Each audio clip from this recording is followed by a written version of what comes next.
All right, what's good? What's good? What's good? What's good? Hope everybody is doing well. We back on another day. You know how it is. It's the next day, so we back. Give me 1 second, man. Shout out to everybody. We out here working today. Let me say what's up, all what's good to everybody. We got 22 likes in the building. That's what's up, man. Thank y'all for liking so quickly.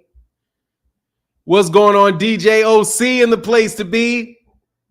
You know what it is. Subscribe to the Parlor of East Wheat. I'm official. See me? I'm going to actually put this way so y'all can see it. I'm official. Parlor of this East Wheaton, man. Shout out to the Parlor of East Wheaton. And go ahead, let me put this subscribe into the Parlor of East Wheaton. Let me go ahead and put this in here, man. Y'all want to listen to some good, relaxing house music.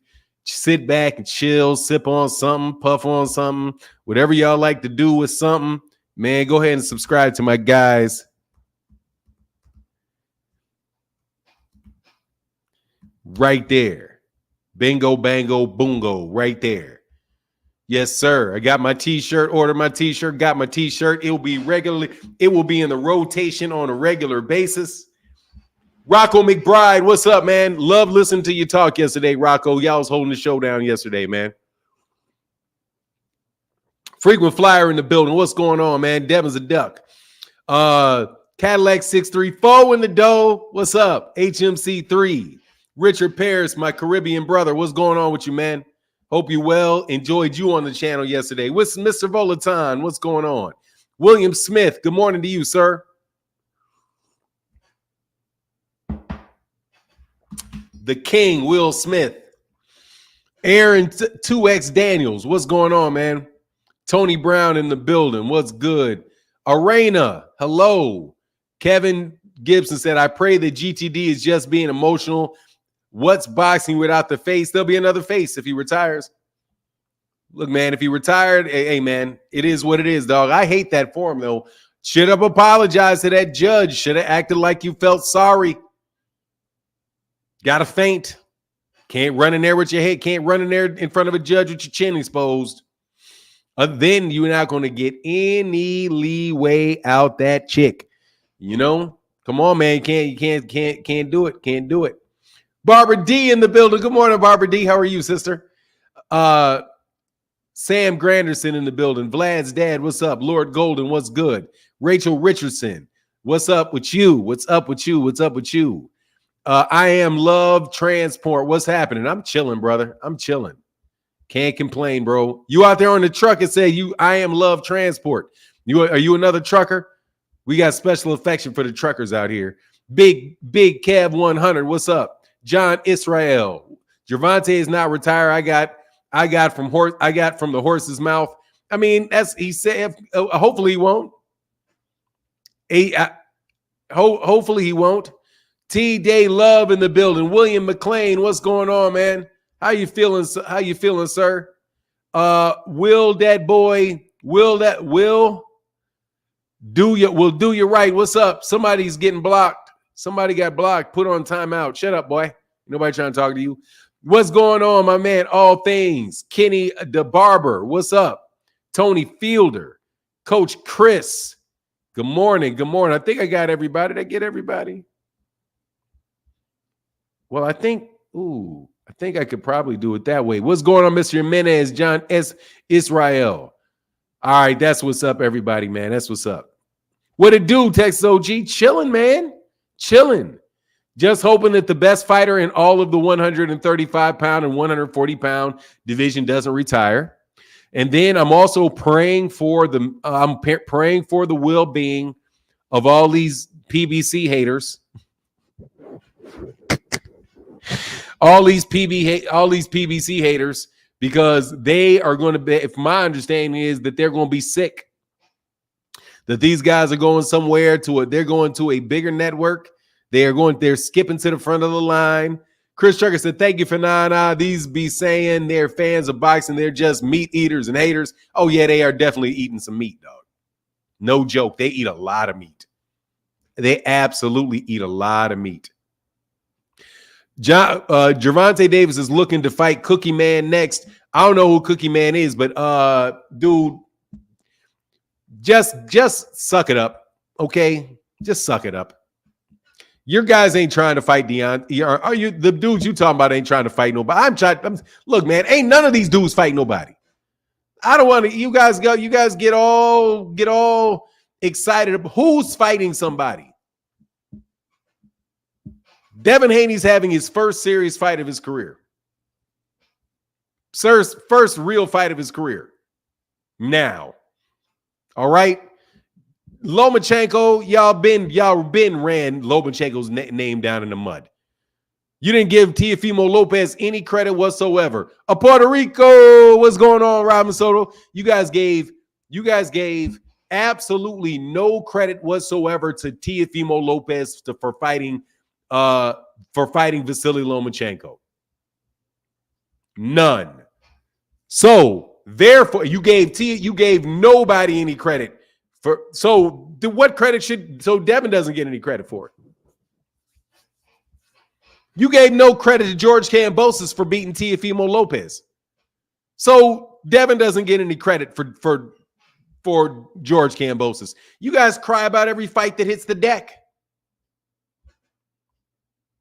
So now he's going to fight Regis Prograis. Regis Prograis already lost to Josh Taylor, who Teofimo Lopez beat.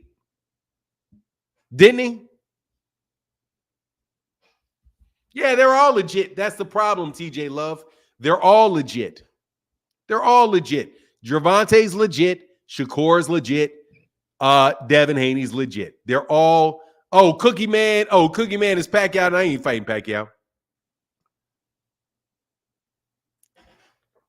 Fahim Sator is saying Devin needs to fight somebody his own size. I mean, there's that issue. But it is what it is. If you can make the weight, you can make the weight. None of these guys are fighting. None of these guys are fighting the best. None of them. None of them are fighting the best. Okay? The fact of the matter is Devin Haney has never beat anybody as good as Gervonta Davis. Shakur Stevenson has never beaten anybody as good as Devin Haney or Gervonta Davis. Gervonta Davis has not beaten anybody better than Shakur Stevenson. Maybe not Devin Haney. I don't know about that, though. Because I still have a suspicion that Ryan Garcia is going to sneak up and chin check Devin. I got a suspicion, man, about that Ryan Garcia thing.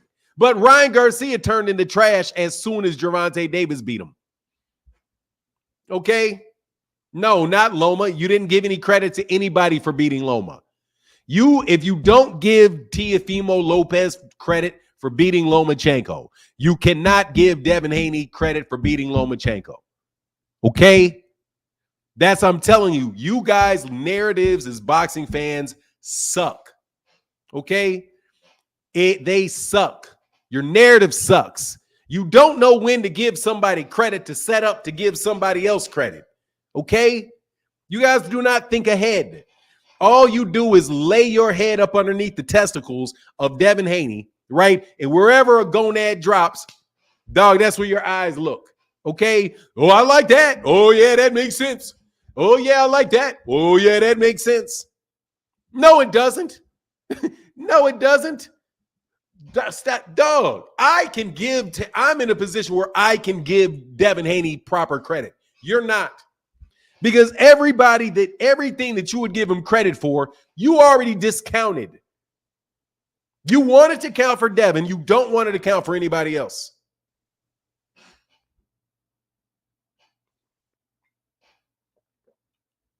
You ruined it. You ruined it. You ruined it. Teofimo clouded up, low key, dude. I'm telling you right now, the best fight for Gervonta Davis is Teofimo Lopez. I'm telling you right now, if I'm Gervonta Davis, you know who I want to fight? Teofimo Lopez. That's the big fight for him. It's not Devin. It's not Shakur. It's Teofimo Lopez. I would be fighting Teofimo Lopez. 7-11 Teo winning in the 12th. I don't know what you're talking about. But I'm just telling you who the big fight is. And Devin need to fight. And Devin, without a doubt, needs to fight Shakur. But y'all got reasons for him not to do that. Devin would have more fans if he wasn't for Meat Eating Brigade. Honestly, dude, he will not. He needs to knock somebody out. Devin needs a knockout desperately, like really, really badly. The reason that Devin can't, let me tell you why the DE brigade is so important. The brigade is so important because he doesn't have a highlight reel. We live in a day of highlight reels. Highlight knockouts, highlight combinations, and he ain't got none. He has one. He literally got one highlight. That's the problem. That's why he needs y'all to be making all these silly ass arguments, saying all these silly ass things. Because he is an excellent fighter. He just has no knockouts. Devin Haney needs to knock somebody the entire FUCK out. Jabs don't do it for you, brother. Let me tell you, man. Jabs do it for me. Jabs do it for me. I'm just telling you. You guys are overlooking the fact that Devin's not very exciting. Gervonta is exciting, man. He's exciting. Ooh-wee, he's exciting. Okay, he's exciting. Nobody accuses him of cheating.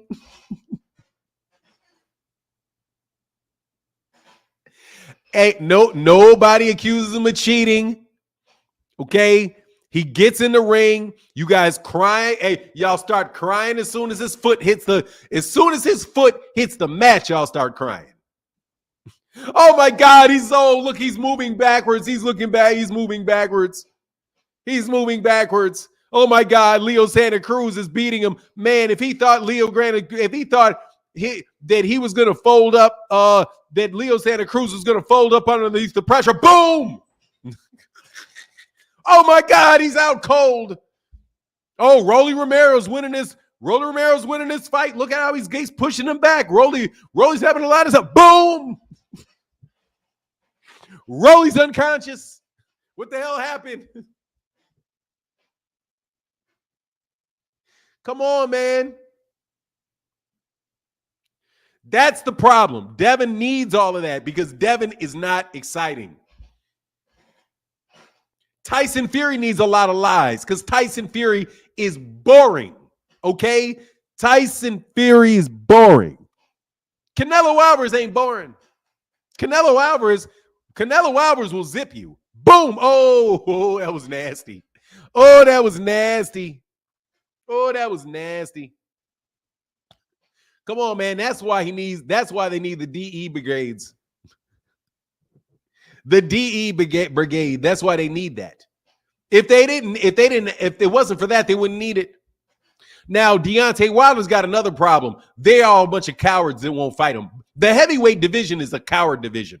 They're all a bunch of cowards. I don't care. I'm saying it. I don't care how big their asses are. I'm going to tell you right, all y'all some cowards. Y'all are a bunch of cowards. Tyson Fury is not a coward. He's a cheating SOB. He's a cheating SOB, but he ain't a coward. Y'all are some cowards. Them heavyweights up there are some cowards. I mean it. They're cowards. What they're doing with Deontay Wilder, a bunch of y'all are cowards. Flat out cowards. Because y'all don't want to get zipped. There's some cowards up there. I'm going to say it in a way that y'all ain't going to like me saying it. Y'all some cowards, bro. Y'all got none of y'all can find a way to come over to the United States and get that ass whooped by Deontay. Andy Ruiz is a coward. I'm saying it about Andy. I need $10 million. I'm ready to go. Oops, I'm injured. Yeah, whatever. Anthony Joshua, no, he don't want to get put to sleep. Man, y'all some coward. Boy, you know what it is. T.O. Lawson was beating Tank, and I don't know what fight the judges were looking at. He got lucky with an uppercut. Leo you're snorting. You're on something, R.D. Sanchez. He got lucky with an uppercut. Lucky. He got lucky throwing the punch 3 times. He got lucky. Leo Santa Cruz got his ass slept. is what happened. There wasn't no luck about that. He threw that uppercut 3 times in a row. 1, a 1, a 2, a 3. Boom, a 3. Get your ass out of here, dog. Oh, you know what it is. Parlor of East Wheaton, baby. It's my boy, my boy Fanon Lit today. I'm having fun today. I'm going to tell y'all the truth today. Devin needs Bones, a nice player. You know what it is. Parlor of East Wheaton, baby. Subscribe. Devin need to man up and fight Shakur. Lord Golden said, I worked the third shift, so off to bed. Good day, sir. I can't count on Devin to knock me out, so this beer will have to do. Oh, no, you can't.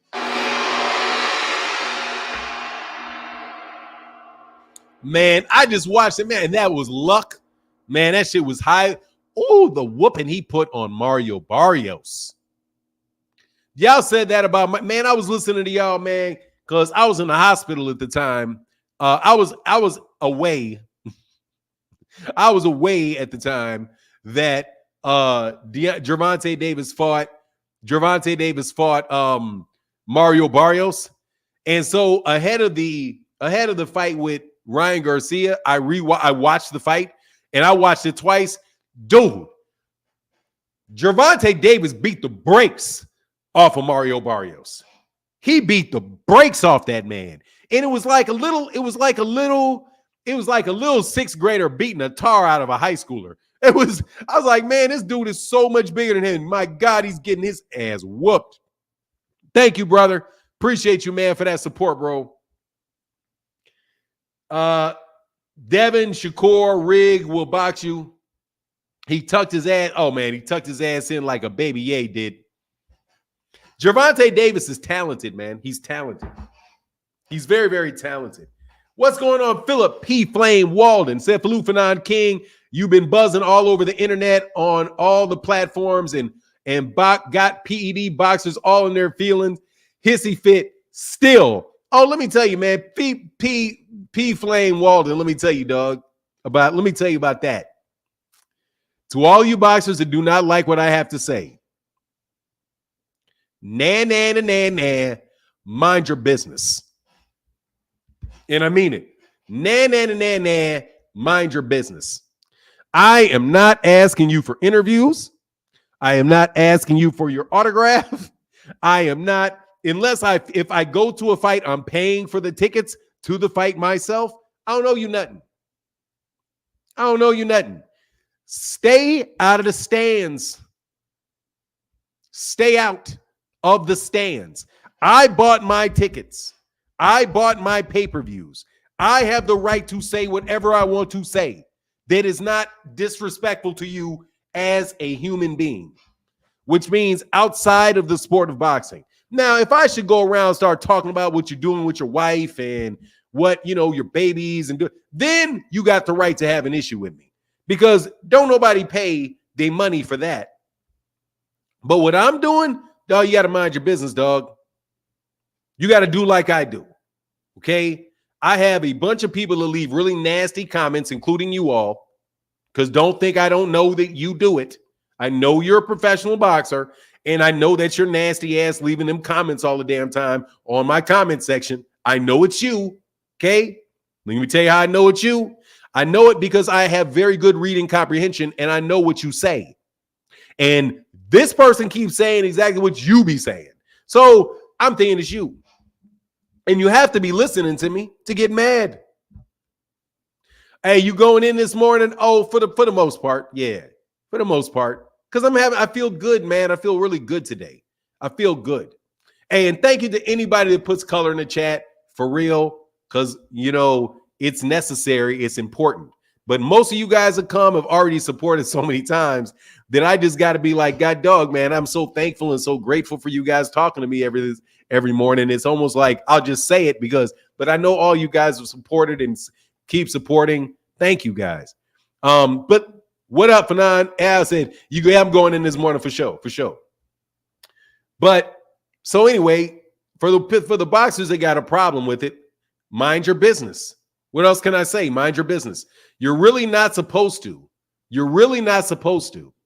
Be talking to me. I hear all the nasty comments. You know what I do to nasty comments? I'll show you. This is what I do to nasty comments. Right there. See right there? See how I just did that? Watch that. Boom. That's what I do. I mute them. And I make them sit there for 5 minutes. Hey, Fanon, you ain't the one who always saying, wait until he pops dirty. Why are they mad at you? Oh, they're mad at me because I will not. It's first of all, the guy that does this, let me give him a shout out. Okay. I'll tell you what I'm guilty of. Okay. I have bad friends. I'm not a lie, dog. When I was a kid, dude, I liked hanging out with hoodlums. I prefer people to hang out with are hoodlums. I like certain types of cats. I do. They're good dudes. I mean, I don't mind. If you can be a dude who want to fight all the time, I don't care. That's on you. I can still be your friend. Okay? I can still be your friend. So, like, the boxing outlet be on that dude's neck. Dude, the boxing outlet's from Chicago. So, my guy, Southpaw, is from Chicago. So you know what you're going to get from me when these guys are from Chicago. They're from Chicago, so they say what they want. I'm going to support them. I don't care. Go subscribe to the boxing outlet. He's from the Chi. Go subscribe to Southpaw. He's from the Chi. They want to call me up. They can call me up anytime. If they want any advice or they want any information, I'll give it to them. Why? Because they're from the Chi. Though they're from where I'm from. They're from where I'm from. I support mine. I support my own. Okay? That's how it works. I support black people because I'm chocolate. I support people from Chicago because that's where I'm from. If there's another YouTuber from Chicago trying to get on, hey, man, I'm going to try to help you get on. That's me. Look what I'm doing. Parlor v. Wheaton. Why do I ride with them? Because they're mine. These are my guys. These are my guys till the day I die. That's how it works. Okay? These are my guys to the day I die. Go subscribe to them. And I will put in the comment section every single solitary time I see them to subscribe to them. Go listen to their music. Do it. Because they're from Chicago. I'm from Chicago. I support them. You know what I mean? You ain't from Chicago. Dog, I don't know where am I from, buffoon? Where am I from? Where am I from if I'm not from Chicago? I'll be very, very interested to know. Where? Oh, I'm from the Chicago metropolitan area. Is that what you mean? I'm from dude, I lived years in the city of Chicago. Okay? In the city limits. I've lived outside the city limits. I've got family in city limits. I paid taxes to the city of Chicago. What you talking about? Where do you think I'm from? Maryland or Delaware? Man, get your raggedy ass out of my chest. Shush, boy. Yeah, shush, child. I don't sound nothing like I'm from Maryland. Do I even sound like I'm from Maryland? No. Anyway, being from Chicago ain't a flex. Yeah, it is. It is a flex. Absolutely. I'm from Chicago. Where your raggedy ass from? What do you mean? Chicago is a big flex. Boom flex. Where's your country ass from? Because let me tell you about Chicago, if your ass ain't from New York City, you're from the country as far as I'm concerned. What little ass town you from?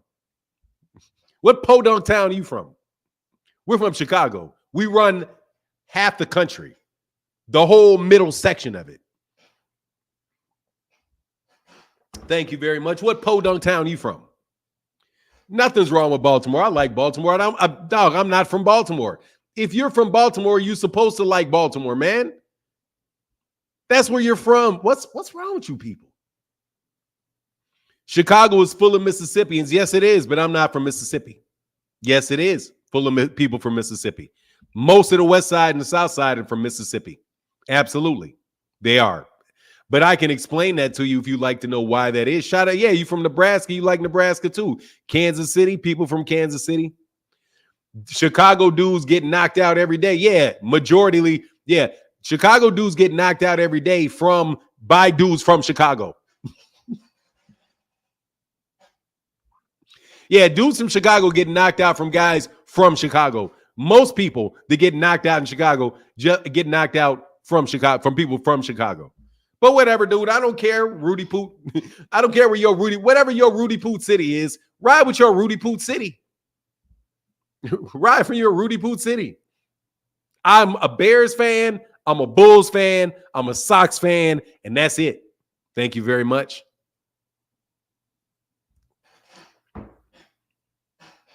Saying hits from the cornfield popping shit. Yeah, man, just leave me alone, bro. Chicago, but my grandparents from Tulsa, Mississippi. My parents were born in Southern Illinois. Yeah, man, look, dude. Memphis, I love Memphis. Woo, I love Memphis. I love Memphis. Making easy money, pimping in style. Dog, I love Memphis. No joke. I love Memphis. I'd move back to Memphis in a minute. Love Memphis, man. Love Memphis. Oh, Fernando was joking about Baltimore. Oh, yeah, no worries. It's all good, Bert. We all having good talk, bro. But look, let's get back on boxing, man. I don't care what you bozos think. My point, the point that I was talking about was this. People said, my guy was like, why are these boxers mad at you? Boxers are mad at me because I share my opinion. They don't like my opinion. But guess what? You guys gonna have to just don't. Why you listen? Why you listen? There's nothing I can do about it, man. There's nothing I can do about it. Get YouTube to shut down. Okay, is that what you want? What's the alternative? The alternative is nobody talks about you, genius. Is that the alternative? That nobody talks about you? Oh, you want to get rid of me, but you want Dougie Fisher and Steve Kim? Oh, yeah, that's going to be helpful. That's going to be real, real helpful, ain't it? Just imagine the world. Imagine your world if black people, oh, Fame Story, because you that ninja. Nah, dog, I ain't that one. I am me, brother. I am me. That's it. I am this Negro. That's it. Every time I'm in another city and mention I'm from Chicago, people get extra friendly and respectful. Look, man, Chicago people are cool people, man. Yeah, they kill each other and all of that.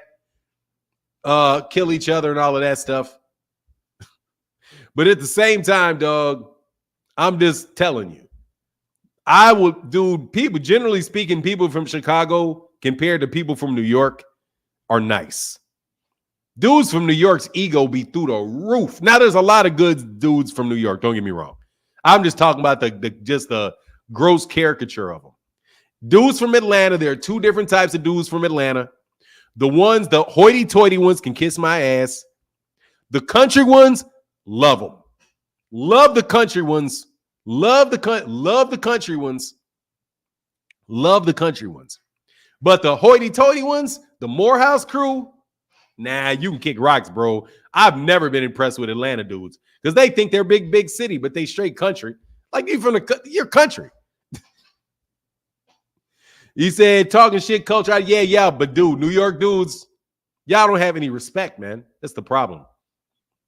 New York City doesn't have any respect. New York, it's hard for y'all to get a sense of respect for people and where they come from and what they do. Every time y'all leave the city, y'all act like y'all are going into some secondary city or something. Like you're going into some second class. Oh, here, let's go to this second class city. Yeah, your attitude's like, you think New York is great at everything because it's great at so many things. But you know what it is? It is what it is. Atlanta dudes always get beat up talking crazy and acting a fool in New Orleans because they think they're the hub of the South. So they go from Atlanta dudes go anywhere in the South and they wind up getting beat up because they think that they're everything and they look down on everybody. Yes, and that's what happens to them. They get mopped up every time. So New York people, same thing happens to New York dudes. New York dudes leave, go down other places. They think they're the big bad city boys, and they get their asses whooped by some country boys that don't appreciate it. I've seen it a bunch of times, and I laugh every time. Nah, bro, Chicago is both country and city at the same time. We're like the biggest country city. But anyway, let's get back on it, man. Yeah, New York is whatever, man, but New York is the best city. It is. I can't say whether it's the best city in the world or not, but it's the best city in the country. Daryl Big G Galloway, it is. New York City, without a doubt, is the best city in the United States. I haven't been to LA, so I really can't speak on LA. But I got no desire to go to LA. I have no desire.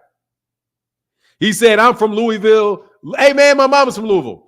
You said, I'm from Louisville and done had to drop plenty of New York dudes. I'm telling you, they take that New York attitude out that city and they get that ass whooped. Now, I've seen it a bunch of times, bro. They'll go to college somewhere and they'll be from New York, dog, and they'll just, hey, seriously, man, it's like target practice on them dudes. Target practice. Because you think, see, a dude from New York that can't fight for shit will talk like they can. But they can't, but you can't talk for shit. You can't. There'll be dudes literally cannot fight for shit. Can't fight for shit. And it's just a matter of time till somebody checks them on it. And they're like, oh, you talking? And boom, they start hitting them in their mouth. And then once they hit him in their mouth, this guy can't fight. And so he gets his ass whooped because he was talking all that shit, thinking somebody was going to back off because of your mouth. And then it's target practice. And all of a sudden, everybody wants to fight the dude. True story. One of my best friends was from New York. Rest in peace. He was the baddest talking dude on the campus. But then one day he talked crap to a dude named from Chicago, namely myself. So he thought it was all sweet and he threw a punch at me. I whooped his ass. Like I whooped his ass. And when I mean like you got knocked the fuck out, whooped his ass. After that, bro, after that,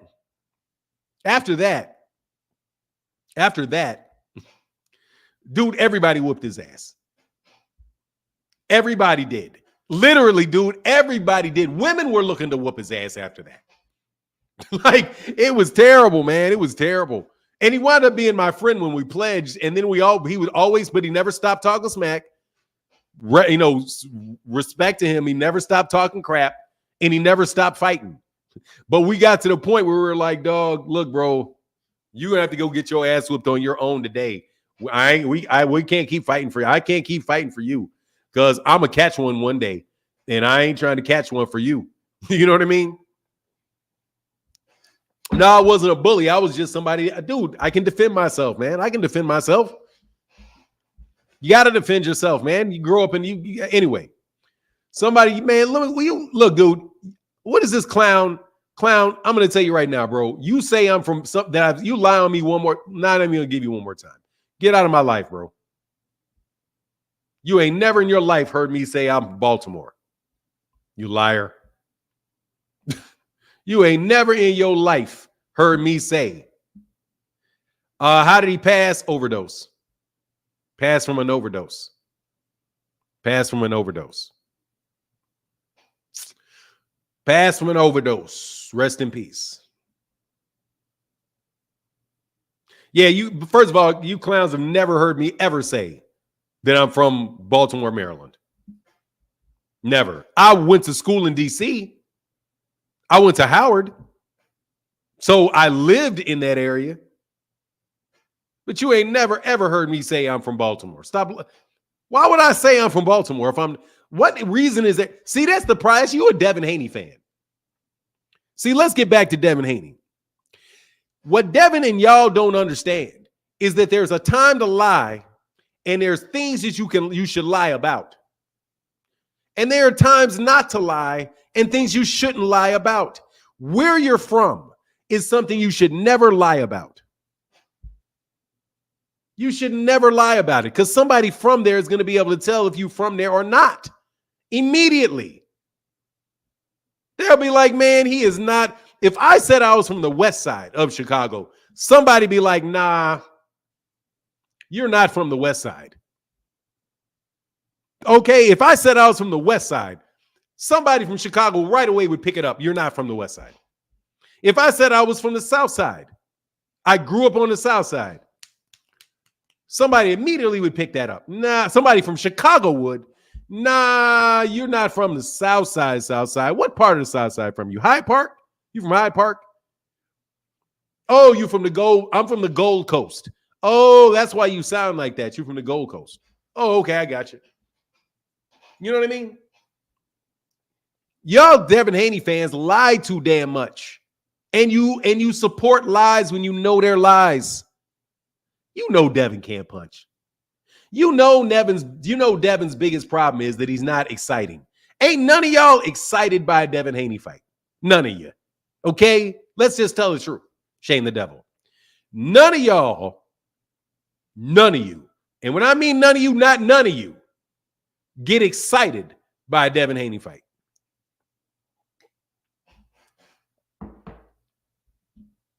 You don't. You know why? Because there's nothing exciting really going on. But look, at the same time, you can support and really like Devin. But the problem for Devin is that Devin needs to be able to entertain boxing fans. And the fights are not particularly entertaining. Now, he has accomplished a lot.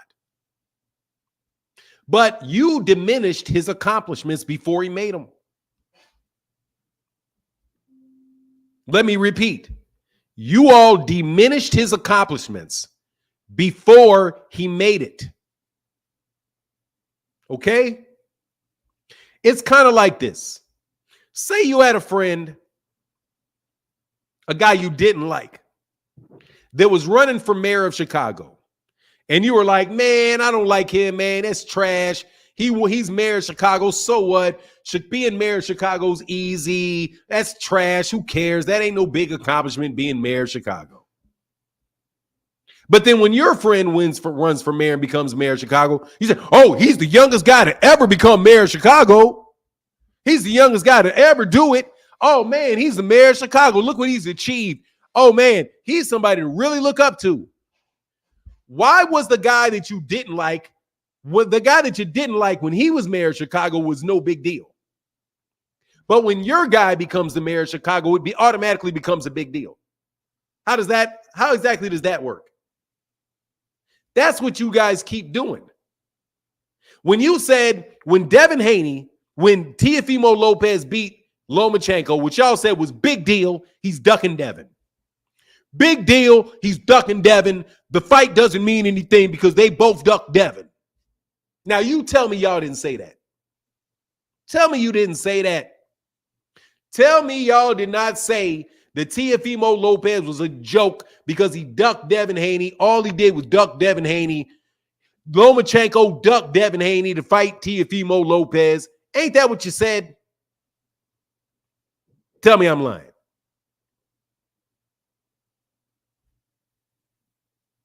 Tell me I'm lying.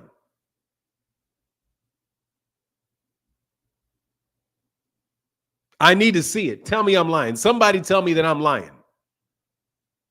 I don't care if he's a winner or not. You all tear that man down before he accomplishes things. Lomachenko was a duck. And he lost. Teofimo Lopez was a duck. And his fight with Lomachenko didn't mean anything because he ducked Devin. But then, when Devin beats Lomachenko, it means, oh, he's fighting the best competition. He's fighting the best competition. Ain't nobody else fighting the best competition. When George Kambosos beat Teofimo Lopez, y'all didn't give him any credit for beating Teofimo Lopez. You said Teofimo Lopez was a hype job that ducked Devin. But when Devin beats Teofimo Lopez, all of a sudden, he's done something nobody else did. He really took a huge risk by fighting George Kambosos. You had already torn down George Kambosos. You had already torn him down. You all are the enemy of Devin Haney because you guys got his testicles on your forehead. Take them off so you can see. Take them off. Move them. And if you ain't going to take them off, at least spread them. Move them to the side so you can see ahead of you. Because y'all are the reason that people can't give the man credit. Because people that do not want to be hypocrites, if they listen to you, you cannot give Devin any credit for Lomachenko or Kambosos. And guess what else you can't do? You also can't give credit for Devin for going up there to fight Regis Prograis either. You can't. Why do you say that? because you didn't give Shakur Stevenson any credit for moving up from 126 to 130 to beat Oscar Valdez. That's why. Because you don't give Shakur Stevenson any credit for being a unified champion in his second division. That's why. If it's no big deal that Teofimo Lopez, that Shakur Stevenson won a championship in his second division, then why is it a big deal that Devin does? I'm serious. You got to take them things up off your forehead because they're fitting in your eye sockets and you can't see. Come on, man. Come on. You can't go with everything that comes out somebody's pie hole without thinking of the ramifications of it. Okay? You can't. Guess who's about to be a 3-division champion? 3-division major champion. 3. Watch what you guys are doing to Devin. Now, see, you got an opportunity. You got an opportunity here. What's the date?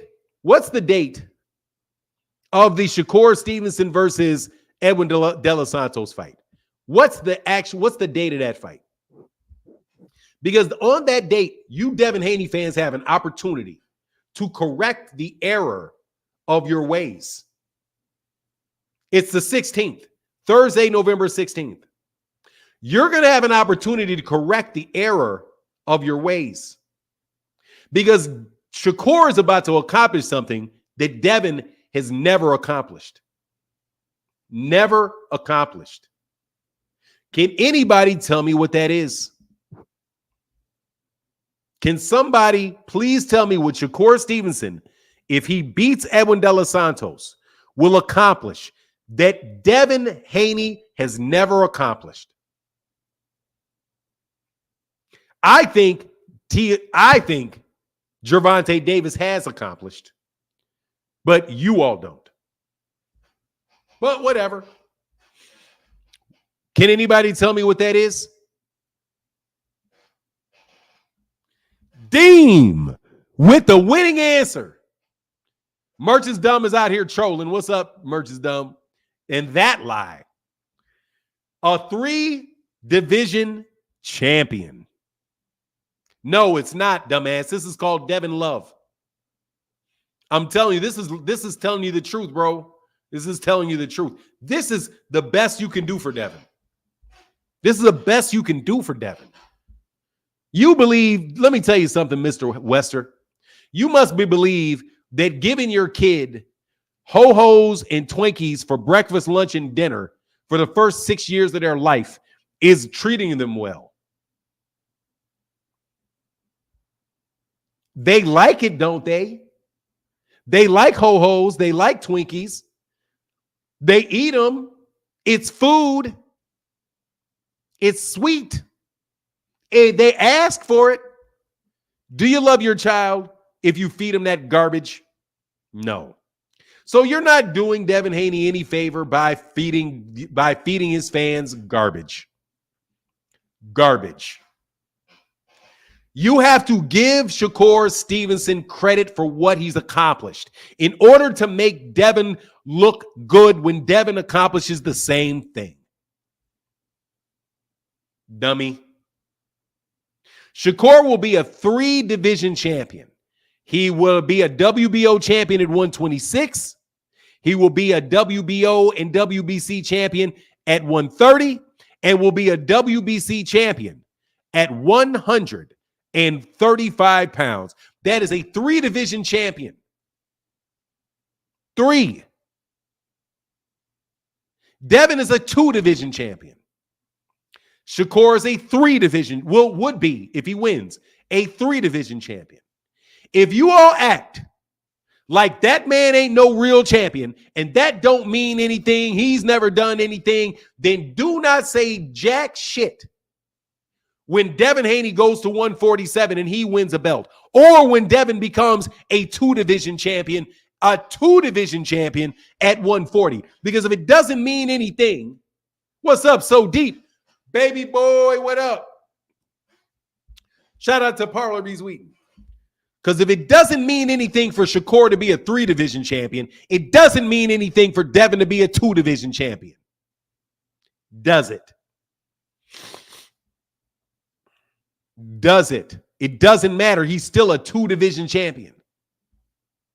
Oh, but he was undisputed. Don't nobody care? He's accomplished exactly what Teofimo Lopez has already done. But y'all won't even give Teofimo no credit because y'all some haters. Y'all some stone cold haters on Teofimo Lopez. Now, with Teofimo Lopez, I can understand it a little bit. With Teofimo Lopez, I can understand it. I get it with Teofimo Lopez. I get it. Man, thank you. Somebody supported today. Thank you, brother. Appreciate you, man. Much love in that Cash App. Mr. Rogers in the bill said, for some support. Thank you, brother. Appreciate it. Need it. And it is greatly appreciated, brother. Greatly appreciated. John's Garage is a bunch of nonsense. Then Devin's not fought anybody. Devin ain't fought nobody either. What do you mean he's not fought anybody? How do you fight? How do you become a 3-division champion and you ain't fought nobody? Y'all are out here. Y'all out here bugging, bro. What? What do you mean? He didn't fight anybody. Who did he fight? John Garage. I will tell you how. No, he's not. No, if Teofimo Lopez is if Lomachenko. If Teofimo's win over Lomachenko didn't matter, neither does Devin's.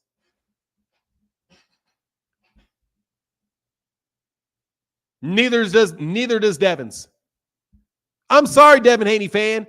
Devin Haney fans already said that Lomachenko didn't belong in the top 10. He didn't belong in the pound for pound. He had already lost to a journeyman, and he lost to Teofimo Lopez. What do you mean? You didn't give Teofimo Lopez any credit. Devin Haney fans did not give Teofimo Lopez any credit whatsoever for beating Vasily Lomachenko. So why in the world should somebody give Devin Haney credit for doing the same thing? Why? I need to know. Yeah, sure you did. John's Garage. Sure you did. Sure you did. Sure you did. Sure you did. I gave it to him. You damn right I'm general. Oh, yay. For the guy who's not putting his real name out there. How am I supposed to do anything other than generalize? You think I know what every single solitary person on this planet did? Oh, I gave him credit. Well, good for you. Bully for you. Bully for you. Are you going to tell me that nobody, so Shakur Stevenson, Oscar Valdez is nobody? Oscar Valdez is nobody? Now you're leaving soon. So you know, just so you know. So Oscar Valdez, the WBO champion, was nobody? Huh? Oscar Valdez is nobody?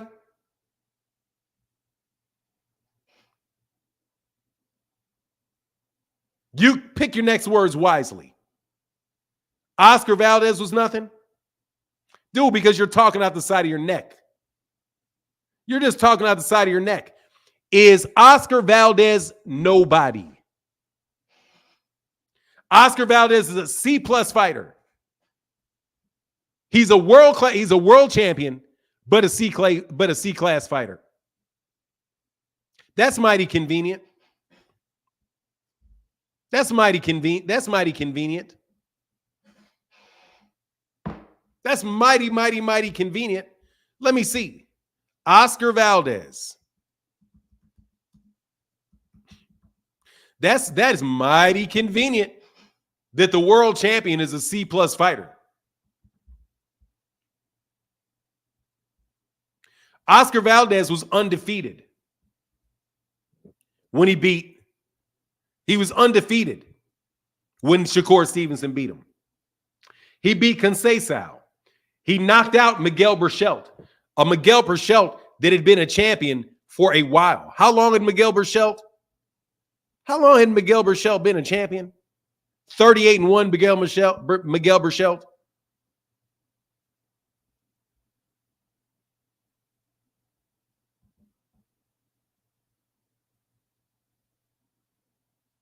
One, two, three, 4, 5, 6, 7.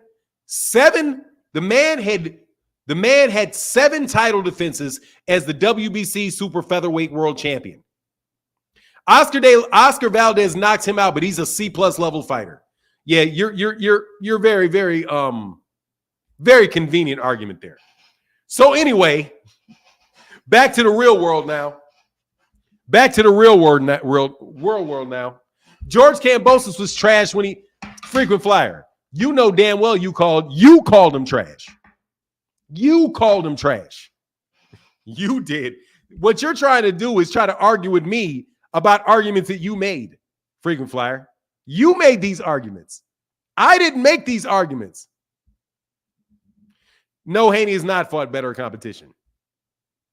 Devin Haney is not better than him. Now, Devin has not fought better competition. Devin ducked him. Devin dropped the belt instead of fighting him. Didn't he? Devin ducked him. Dude, let me tell you how crazy y'all are with this. Devin dropped his belt instead of fighting Shakur Stevenson.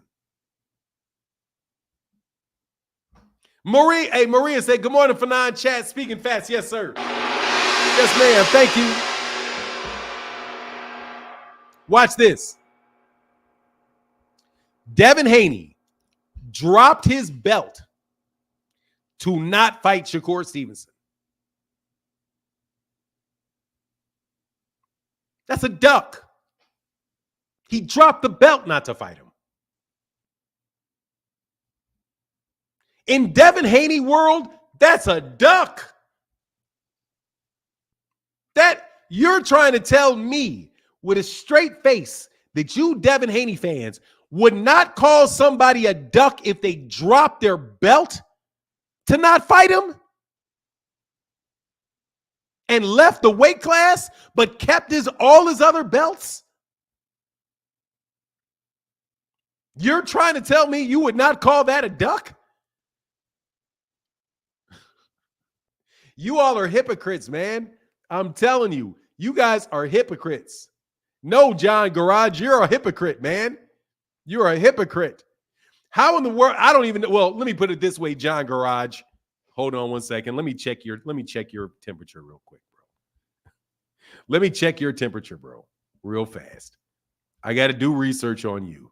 Let me do my research on you. Go to channel. Okay, you've been around for a long time, so you're not a basic troll. So that's good. Look, dude, I'm not trying to hear that shit, bro. I'm not trying to hear none of that. Name somebody else that refused to fight their mandatory and dropped the belt that didn't get called a duck. Give me another example, bro. Give me an example. I don't care about these whack-ass excuses you make. He sent an offer. He dropped the belt. You tell me somebody that dropped the belt. You don't understand my question? Let me be very clear about my question. Name a fighter that dropped a belt in a weight division. Only one. A unified champion in a weight division that dropped a belt not to fight a mandatory and wasn't called a duck. Riddick Bowe was called a duck for doing that. Riddick Bowe didn't like the terms of the offer and dropped his belt. And has been called a duck ever since. Can you just give me another example of somebody that applies to? Give me somebody else. Anybody else? Anybody else? Just give me one. I need an example. A unified champion that kept the majority of his belts but dropped one because they didn't like the deal and they weren't a duck.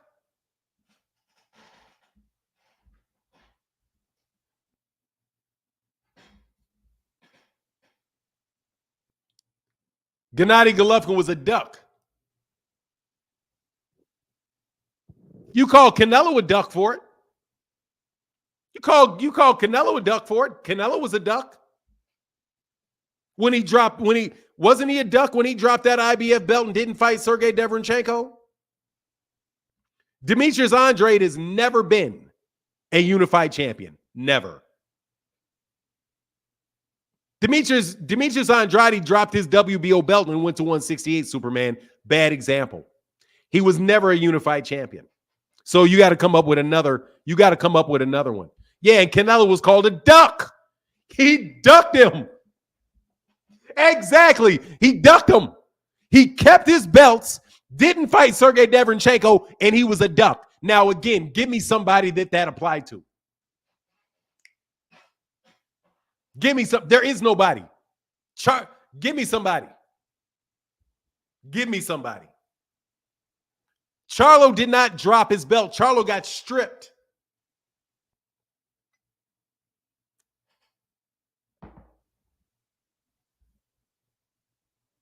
Give me somebody.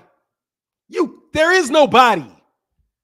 Here's the answer. There is nobody but Devin. You guys' arguments suck, man. Okay? You start with the answer that Devin is right and you work backwards. Tell me the truth, man. Tell the truth. And I'm not dogging Devin. I'm dogging you. I'm not dogging Devin. I'm dogging y'all inconsistent.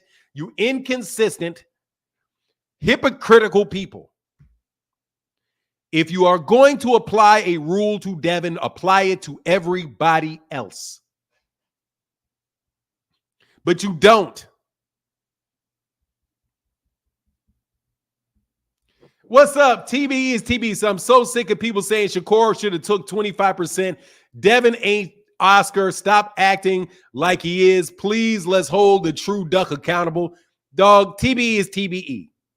Do you know what they would call that with anybody else? Talking your way out of a fight. Anybody else that did that, that is an established way to duck. And people have been talking about that for years. It's called you making an offer you know the other guy's not going to take to get out of the fight. It's a common tactic, man. And then they got caught lying, TBE. They got caught lying about it. Because now how much money, again, is this? So since I'm whooping John Garage's ass today, dog, for real, y'all got caught lying about the 25%. You got caught lying, okay? And it's not the first time you got caught lying. You got caught lying about the 25%. So let's be real about it. The 25% is a lie. All kind of lie related to that. And I can prove it. And I can prove y'all are telling the story very, very, very easily. I wanted a truce with Devin Haney fans, but you guys will not act right. And I'm sorry, man, I can't do it. Man, I was so happy yesterday. When I went to my family, I went to my mother and father's house, and my sister and my niece were there. John Garage. No. Shakur confirmed they sent the contract. Yeah, that's not the lie, though, John Garage. That's not the lie. Oops, that's not the lie. Here's the lie. That 25% was going to be 4 times more than Shakur Stevenson had ever made in his career. So that means that even though it was 25%, he turned down more money than he would have ever made in his career. That was a lie, friend. That was a lie, Mr. Garage. Now I challenge anybody to debate me on that. For real, man. Let me tell you, you guys are affecting the support on the channel, brother, because you guys won't just, get y'all ass whooped. Okay, you doing like Devin, you ducking. I'm at work. I'm at work. That's a lie. Yeah, John, that's a lie. That was called a lie. Now, when you say, okay what? Okay, you know that's a lie? Okay, you know that's a lie? Please let me know. When you say okay, do you mean, okay, you know that's a lie? You know that Devin was lying through his teeth when he said that. You know that's a lie. Because I know it's a lie. I can prove it. I can prove it based off what Devin himself said. That's a lie. Here's the link. I know somebody going to take the bait. I know somebody going to take the bait. One of y'all I can get up here. Aaron Pryor was a beast, no doubt. No, Aaron Pryor was not Sugar Ray's mandatory. No. Dude, answer the question. Is it a lie or is it? They didn't know. Yeah, they did. The counteroffer was this. We're going to purse bid. And he dropped the belt. Yes, he did. Yeah, they did. By the way, the person that dropped out of negotiations was Devin, not Shakur. Shakur was going to purse bid, partner. Shakur was going to purse bid, partner. You're going to take this L today, dog. Is it a lie or is it not a lie? What you laughing your butt off for? Is it a lie or is it not a lie? Did Devin Haney lie or not, John Garage? That's a yes or no question because I can prove he did. I'm telling you, I want to whoop somebody's ass bad, bro, and you're the one. You're the one. Dude, it's a lie. Hey, what's up, everything? Boxing says Shakur didn't confirm they sent an offer. He confirmed they made an offer. But y'all Haney fanatics don't know the difference between a contract and an offer. Watch this. But you can see that it was a lie, so then you cannot trust him in anything that he says. Then throw all of that shit out of there. Then everything that he says you have to suspect is a lie. What was the lie, Fanon? Please explain. And how does that mean 25% wasn't real? The lie was this, that Shakur Stevenson was going to make 4 times more out of the offer of 25% than he ever made in his career. That's a lie. Devin Haney is getting $6 million. That's what Devin Haney says. Is getting $6 million to fight Regis Prograis. Do you know what 4 times 2 is? Do you know what 4 times 2 is? Anybody know what 4 times 2 is?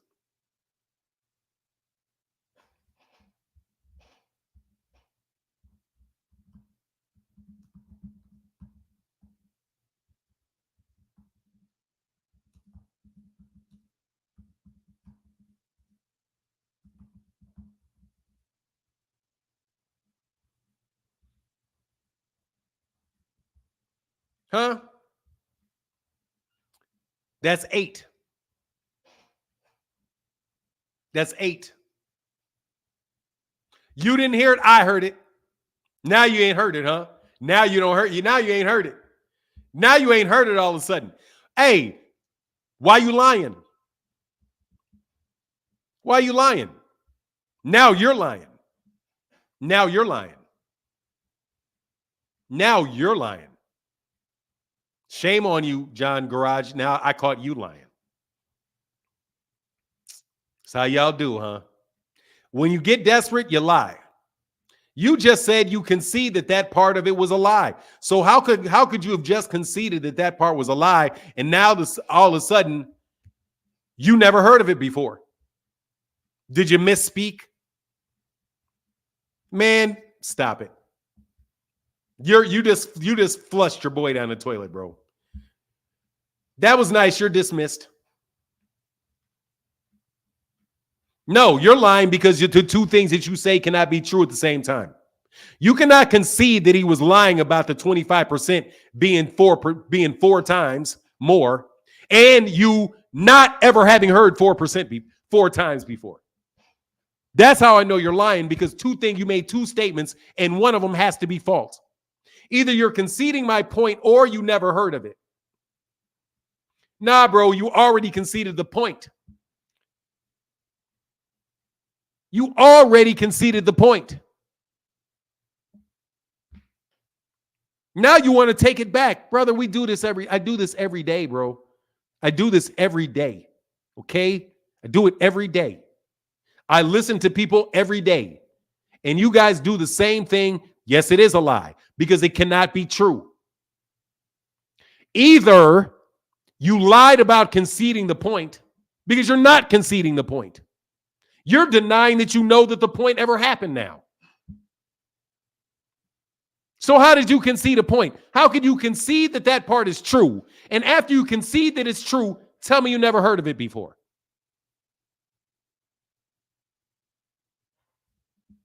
You're not honest, friend. You're not honest. But again, thank you very much for your service, because that's what you Devin Haney fans do all the time. You guys will go with any bullshit that has Devin Haney's name attached to it. You do it every single solitary time, and you make it very hard for reasonable people to support him, because reasonable people that are not up again blinded by his testicles, they know you're full of shit. These are very obvious things, bro. You cannot duck a belt. The guy went to purse bid. He didn't go out of the negotiation. He went to purse bid, like everybody does when they don't think the other guy's giving them a deal that they want and they want the championship. The guy that petitioned the WBC to start the official negotiation process was Shakur. Once Shakur Stevenson petitioned the WBC to start the official negotiation time clock, Devin dropped the belt. That's a duck. Any way you cut it, that's a duck. That is as cut and dry a duck as you can have. It's as cut and dry a duck as there is. And it's amazing to me that you guys can come up with all of these reasons why everybody else ducked, but that's not one. You guys have the loosest interpretation of a duck I have ever seen. Lomachenko is not ordered to fight Devin Haney. Not. He decides to fight a guy with the IBF belt, but that's a duck. Shakur actually petitions to become for them to start the negotiation period, the official negotiation period. Devin drops the belt, and that's not a duck.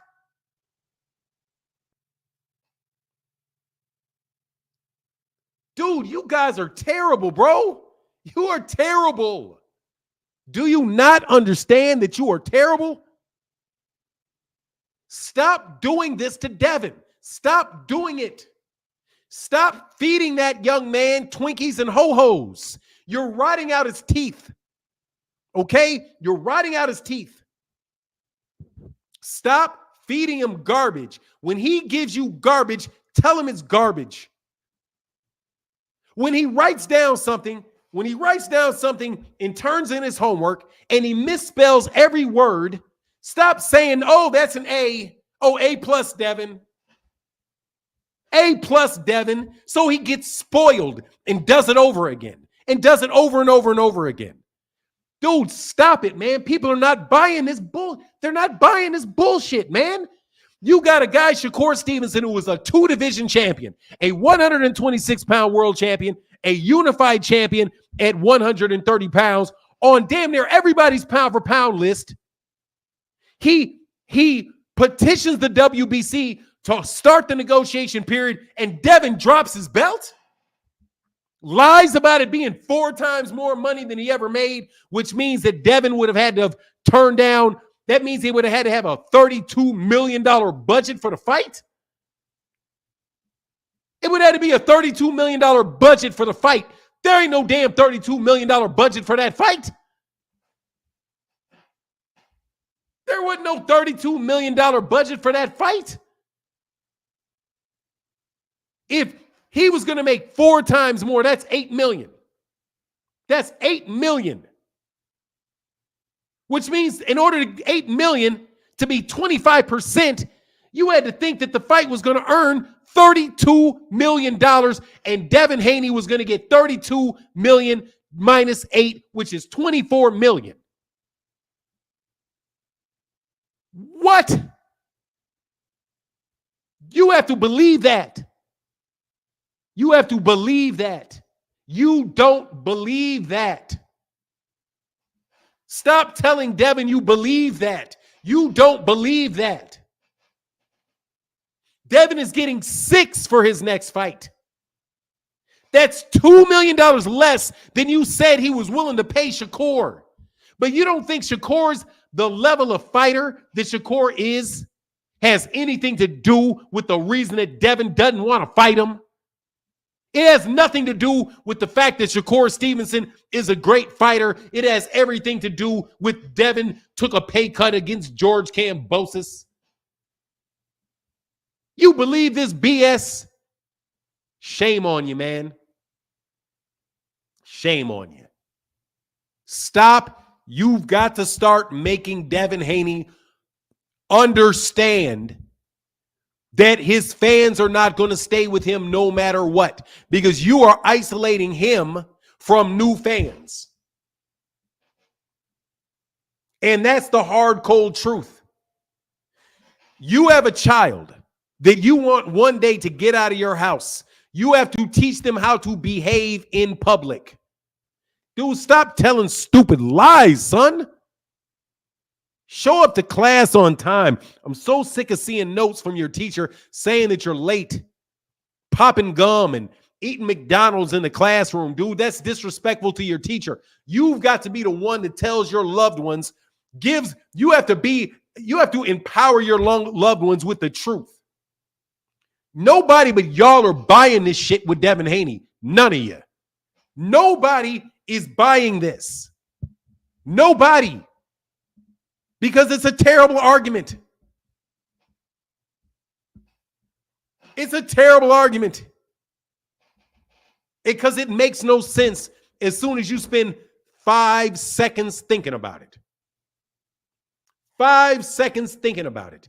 But these YouTube channels tell you a bunch of crap that you would know if you spent 5 seconds thinking about it, that it doesn't make any damn sense. Oh, Gervonta Davis just got passed up by Tyson Fury as the face of boxing because it did 1.5 million pay-per-views. What kind of moronic shit was that the second it was said? That was moronic the second it was said. And how do you know this? Because you have a brain. Okay? You have a brain. You have a brain.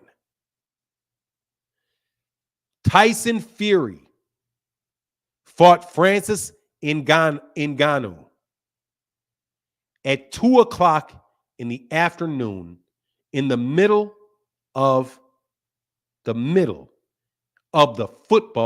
college football season. Where in the world are you going to get 1.5 million pay-per-views out of that? And for you idiots that say, oh, well, it was global. Let me break it to you. The Western Hemisphere is half of the globe. Let me repeat. The Western Hemisphere is half of the globe, you idiot. Canada, the United States, all of South America are on the same time zones, you genius. So they couldn't sell to half the world. Guess where the rest of the population is? Africa and Asia, you idiots. You think he's selling 1.5 million pay-per-views in China? Or where? The Congo? Or maybe it's India. Or maybe it's India. What are you talking about? The pay-per-view sales come from the Western Hemisphere. Canada, Mexico, the United States, and South America. That's the globe, you clowns. But you listen to these buffoons that say, oh, well, Spain, Portugal, Spain, Portugal, Ireland, North, and you can name a bunch of countries, right, that are about this damn big. All of that crap can fit inside the United States like 5 or 6 times. 5 or 6 times. You believe stupidity, man. You guys believe stupidity. You don't need to get interviews from these people to be able to get yourself 95% of the way there. Bro, you know what your tax liability is. Well, you know you can get generally to around what your tax liability is without ever having to go to an accountant. You know why? Because you know your tax bracket, you ignorant fool. And you know what the percentage is. You know how much money you made.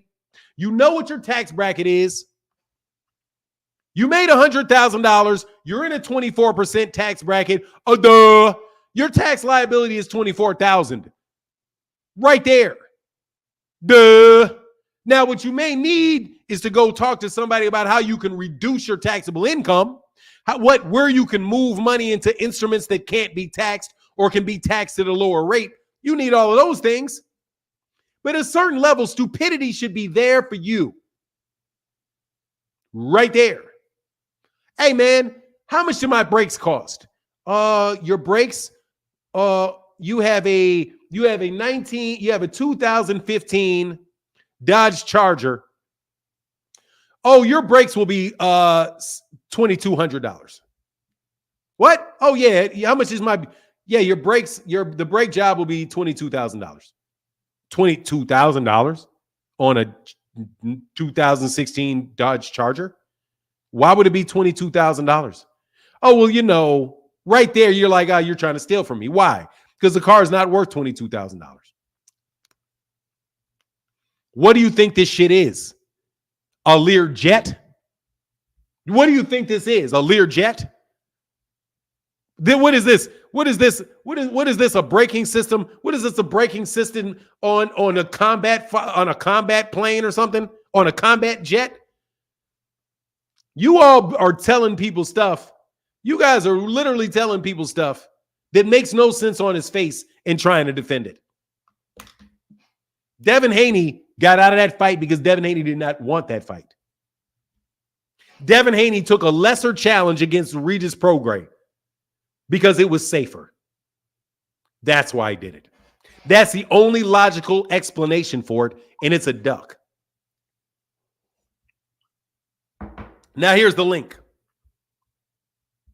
And I'm not hating on Devin Haney. I'm hating on y'all. For running that man, for running Shakur's name in the mud.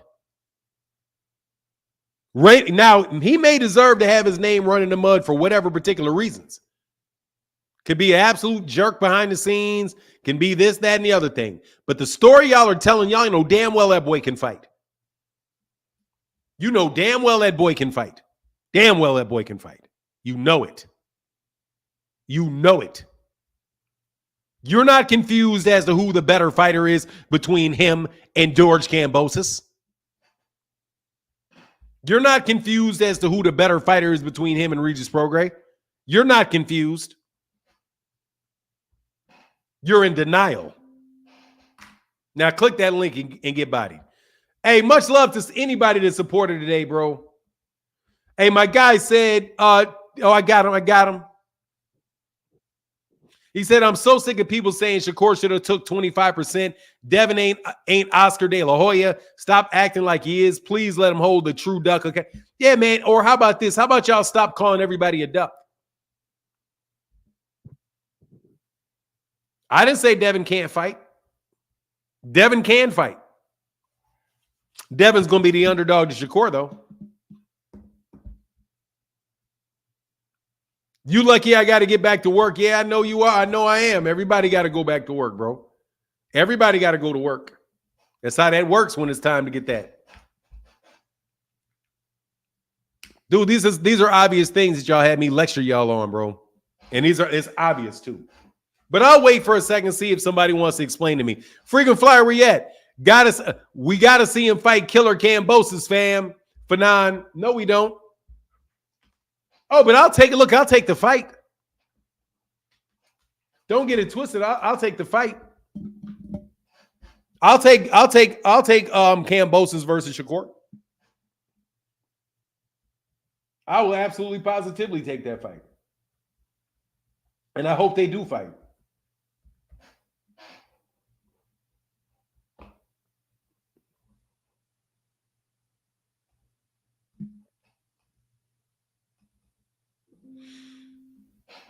Regis is better than De Los Santos. So what? How do you know that? So what? What does that got to do with anything? Bud Jablonski. Jerry Roberts, how can I help? Going on fine, doing all right. Man, I can't complain about a thing, brother. What's good? That's good. That's good. I just had a question with this, with the TO and this undisputed thing. Now, yes. Was he undisputed for the franchise, or I got lost on how that went. Well, you know why you got lost, because it's confusing. But at the same time, I'll tell you why he was undisputed. Okay. Because the sanctioning bodies, there's four sanctioning bodies: the WBO, the WBC, the WBA, and the IBF. Right? Yep. He was the IBF said that they were his champion. The WBA said the IBF said that Teofimo Lopez was our champion. Boom. The WBA said that Teofimo Lopez is our champion. The WBO said Teofimo Lopez is our champion. And the WBC said Teofimo Lopez is our champion. So all four major sanctionship bodies said Teofimo Lopez is our champion. And they all said it at the same time. There was no sanctioning body out there that was calling anybody else their champion. So to me, none of the sanctioning bodies were disputing it. The WBC. What's going on, Caleb? The WBC champion, according to Mauricio Suleiman in the WBC, was Teofimo Lopez. The reason that people are saying that he wasn't is because there was a second belt in the division called the WBC World Championship that Devin Haney was given when Lomachenko was given the WBC franchise. But the whole purpose for the WBC, and the WBC said it, the purpose of the WBC franchise belt was to allow their champion to fight in other weight classes and allow him to fight for other belts without being tied down to a mandatory, which is the exact same thing that the WBA Super did. There's no mandatory for Devin's WBA Super title. And there is another WBC World Champion there too, who goes by the name of Gervonta Davis. So really, I say he was the undisputed champion. Because and people say, well, the IBF never recognized the WBC. It doesn't matter. The IBF doesn't have the ability to recognize or not recognize it. Neither does the WBA, neither does the WBO. It's none of their business. Because they got to stick to their thing. What'd you say? I said they got to stick to their sanctions. They can't sanction over nobody else. Yeah, it's like it's like me telling you that you saying somebody's gonna, is the president of your house, right? And I don't recognize the person that you said, was whatever that you rented your house out to. Oh, I don't recognize you as the winner of your house. Dude, it's my house. I have the ability to say who I'm leasing my property to. It's not up to you. There is no homeowners association. And so other people will point to things like, well, why doesn't it say it on the internet? You know, and I can say, bro, it does say it on the internet. Well, it doesn't say it on Ring Magazine. Right? Ring Magazine's a magazine. They don't get to name it. They don't get to name it. It's not there. You get my point? Yeah. I get you now because I was confused at first. They're like, well, you can't be undisputed and he got a franchise title. Yes, you can. And I was like, if they say he the champion in all 4 sanctions, then he's undisputed. That's it. You got that right. That was okay. People argue me down up and down. I'm like, look, hey, they said he the champion. What am I to say he wasn't the champion? Watch this. This is what you tell them. If the next time somebody says that, ask them the question, why not? If the WBC says that they're a franchise champion, why isn't the franchise champion their title? The answer that they're going to say is because there's no mandatory. That's the answer they have to give you. They're going to say Devin is the champion because Devin has the mandatories and that's their traditional belt. But the problem with that is that if that's the case, then Devin's not undisputed right now. Because of Gervonta Davis in the WBA. Because Gervonta Davis is the WBA world champion, and that's the traditional belt. The WBA world champion is the one that has a mandatory. Gervonta Davis has mandatories. Gervonta Davis was ordered to fight Rolly Romero as a mandatory. It was a mandatory title defense. Devin Haney does not get ordered to fight anybody by the WBA. The WBA super champion and the WBC franchise belt act the exact same way. Okay. So why does the WBA have the right to have a super champion, but the WBC doesn't have the right to have a WBC franchise champion? I'm telling you, it's a really piss poor argument, but people say it because they're fans of Devin Haney. Yeah, they fans of the boxer. Yeah, they're fans of Devin because if it was the other way around, just like me, if you start making an argument that Devin's not the WBA champion, they're going to look at you like you're crazy. But you can make this. I can literally say, if you tell me that Lomachenko, who won the WBC belt in the ring and was elevated to super champion, is not a champion, then you can't tell me that Devin Haney is a champion with the WBA because he never won the traditional belt. Yeah. It's the same situation. But all right, bro. Okay, yeah, that was it for now. I was like, I just got to get this one cleared up, and I know my guy can clear it up for me. Yeah, man. Basically, it comes down to this. They were salty that Devin Haney did not get a shot at Luke Campbell.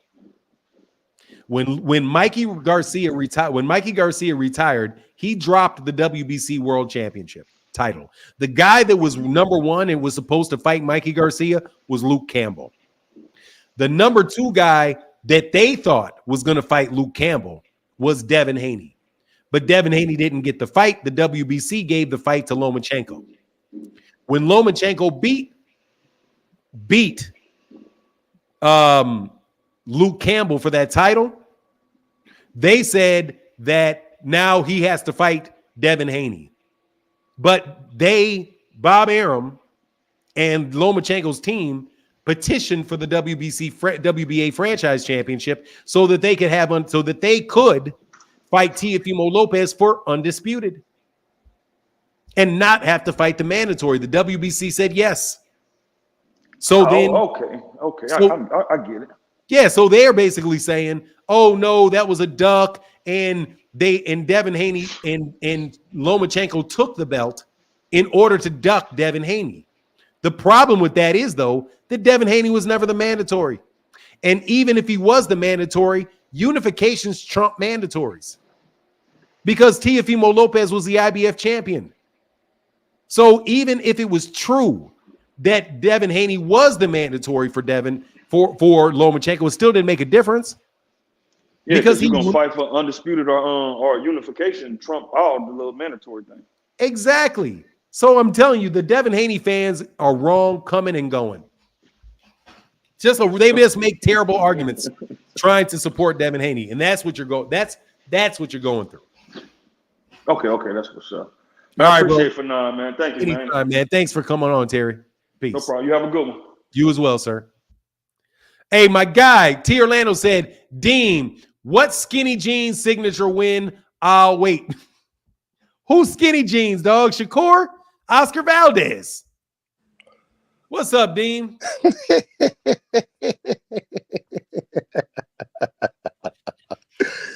I will first off like to say, Mr. Orlando Pearson, sir, I don't assume anything.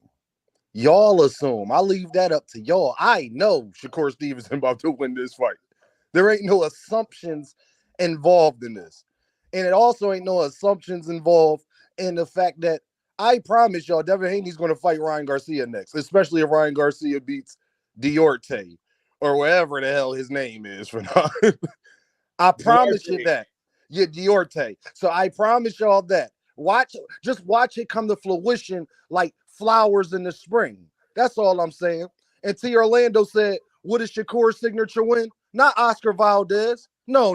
It's not Oscar Valdez for now. You know what his signature win is?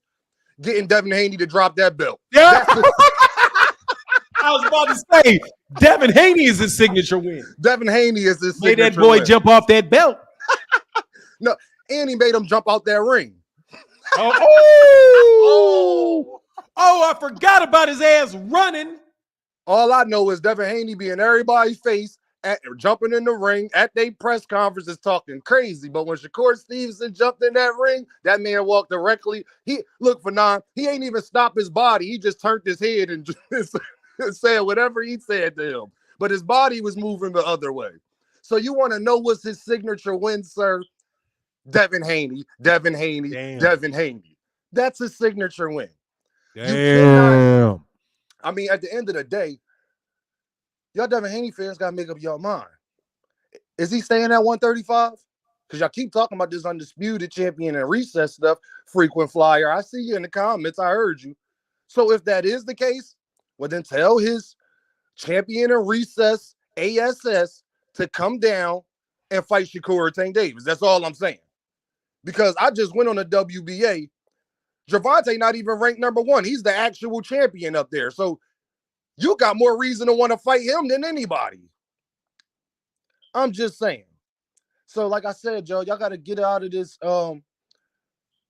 Like I said, Devin Haney is the one that said Lomachenko was old and washed up. That is not my words. That is his words. So don't say Lomachenko. Devin Haney said Lomachenko was old and washed up. That's what Devin Haney said. So now that's his signature. Hold on a second. Give me 1 second. I got to do something. A1D, what's up, brother? Thank you for that support, bro. This dude right here. Dude, let me tell you something. Omar Gonzalez. Shakur Stevenson will absolutely, positively beat Devin Haney. 100%. He will absolutely, positively beat Devin Haney. Devin Haney will go.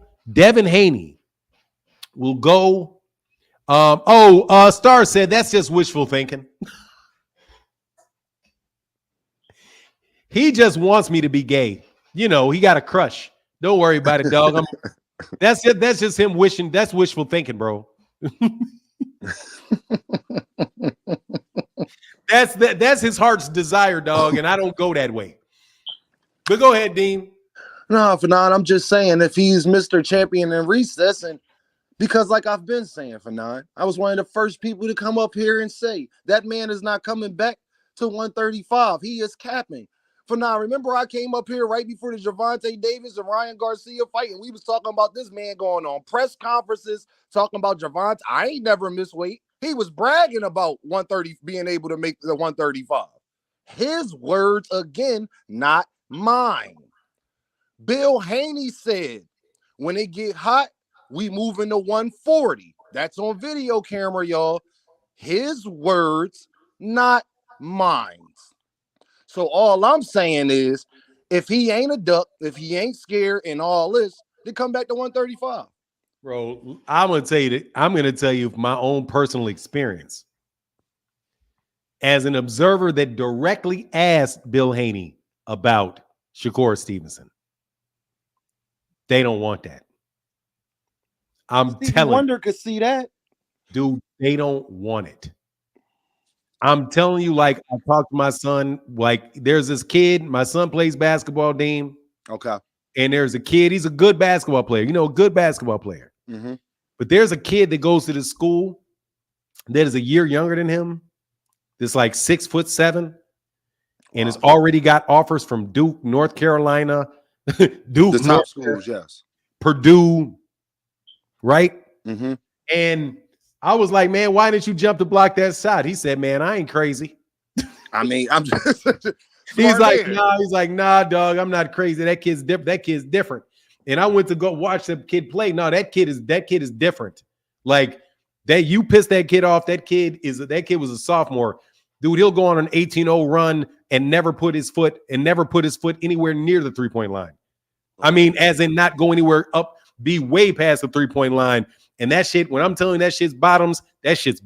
Like clack, clack, clack, clack, clack. Oh yeah, he got it. He's got it. Like, oh, I see. That's this on, like, it's just not size, that's skill. Like that kid right there is, there's like, yeah, that kid's gonna be in the NBA. Like he's looking at the NBA. Right. He has a legit chance of making it to the NBA. For sure. And that's that's Shakur. Of course. Keep fucking playing, dude. Gervonta is the type of kid that is like that too, because your ass is gonna go to sleep. Dude, Shakur Stevenson, you don't think Shakur Stevenson is going to beat Devin Haney? I have no idea what you're looking at. I have never heard it. Honestly, I've never heard anybody say Devin would beat him. And guess what? Never. I've never heard somebody say. I'm not talking about Devin Haney fans. I've never heard an objective expert actually come out their mouth and say, yeah, I got Devin in that fight against Shakur. I've not heard it. And you're not going to hear it because ain't nobody crazy. This is not an assumption. The same way I'm telling y'all he going to fight Ryan Garcia next. I'm trying to tell y'all he going to fight. Well, this is what he's going to do for now. He's going to mention Tank and Shakur and not fight them. Period. They're going to find any excuse to not fight this man. And I'm tired. Listen, you got Shakur Stevenson there. That is a phenom. You got Gervonta Tank Davis there. That's a phenom. That's a phenom. Hey, I ain't gonna lie. Shakur is a phenom. Devin Haney sat up there and lied and said that the 25% was more than Shakur Stevenson ever got for any of his 4 fights combined. Times 4. But he only got $6 million for this fight? Could somebody come explain that to me? That right there shows it was a blatant lie. Because there's no way you telling me that Devin Haney would go from taking $32 million, or let's say he gave him 30%, taking $28 million, $26 million to go fight Regis and make $6 million, y'all. You know it. Hey, I got frequent flyer right behind you. Thank you for now. Anytime, man. Anytime. Get back with you, bro. Frequent flyer, what's up, man? What's up, Fanon? You know what it is. Trying to keep you Devin Haney. Trying to get you Devin Haney fans interested and ready for this fight. Fanon, that Devin Haney versus Shakur is a way bigger fight for Undisputed. So he definitely will get more money. No. For that fight, then he of course it's going to be less money fighting Regis. Dude, he ain't getting $24 million for that fight, dude. You can stop it right now. I'm not saying he getting 24. There you go. Because $8 million is 15% of 32, which in the remainder, 75% of that for him would be $24 million. He ain't getting $24 million out of Bob Arum's budget. He never said that. Stop that shit right now, bro. He never said that. He did say it. No, you calculated that from the 25%, and and did your math on it. He turned down $8 million. But you took that. No, that 8 million was a 8 made up number million. from If Shakur. Shakur Stevenson, if it's 4 times as much as he's ever made, Shakur Stevenson, after everything in a particular fight, had gotten $2 million. $2 million times 4 is 8. That's $8 million. $8 million is 25% of $32 million, which the remainder is 24, bro. Dude, math is math, man. So you saying the 8 million is real? That 8 million thing No, came I'm from saying none of that Shakur's side. shit's real. No, I'm saying That it's came not from real. I'm saying Shakur's it's not side. real.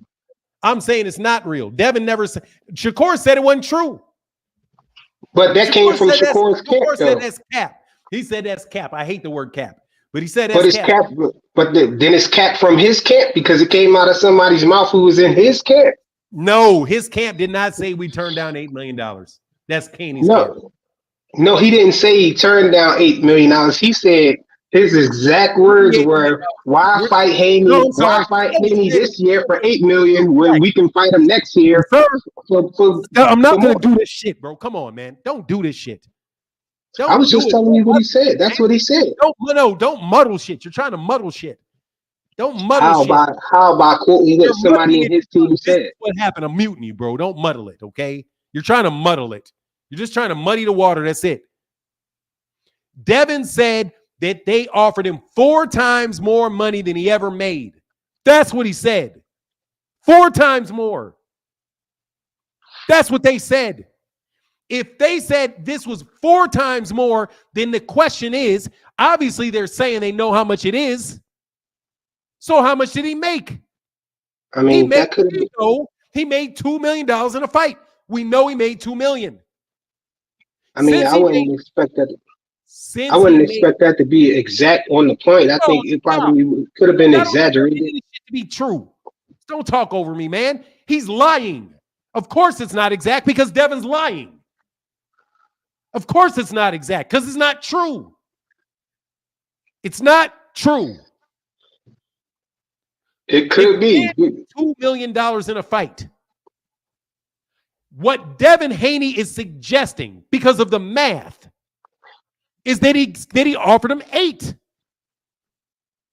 You're saying he suggested, but he didn't say that. Bro, I'm gonna mute you, bro. He's lying. We know Devin's lying. He's lying. The definition of lie is not tell the truth. So when you say I offered him 4 times what he's ever been paid, that's a lie. Why? Because it's not true. And if you tell me, well, I don't think that he was being exact, then he's still lying. Because it's not true. He did not offer him 4 times more than he's ever earned.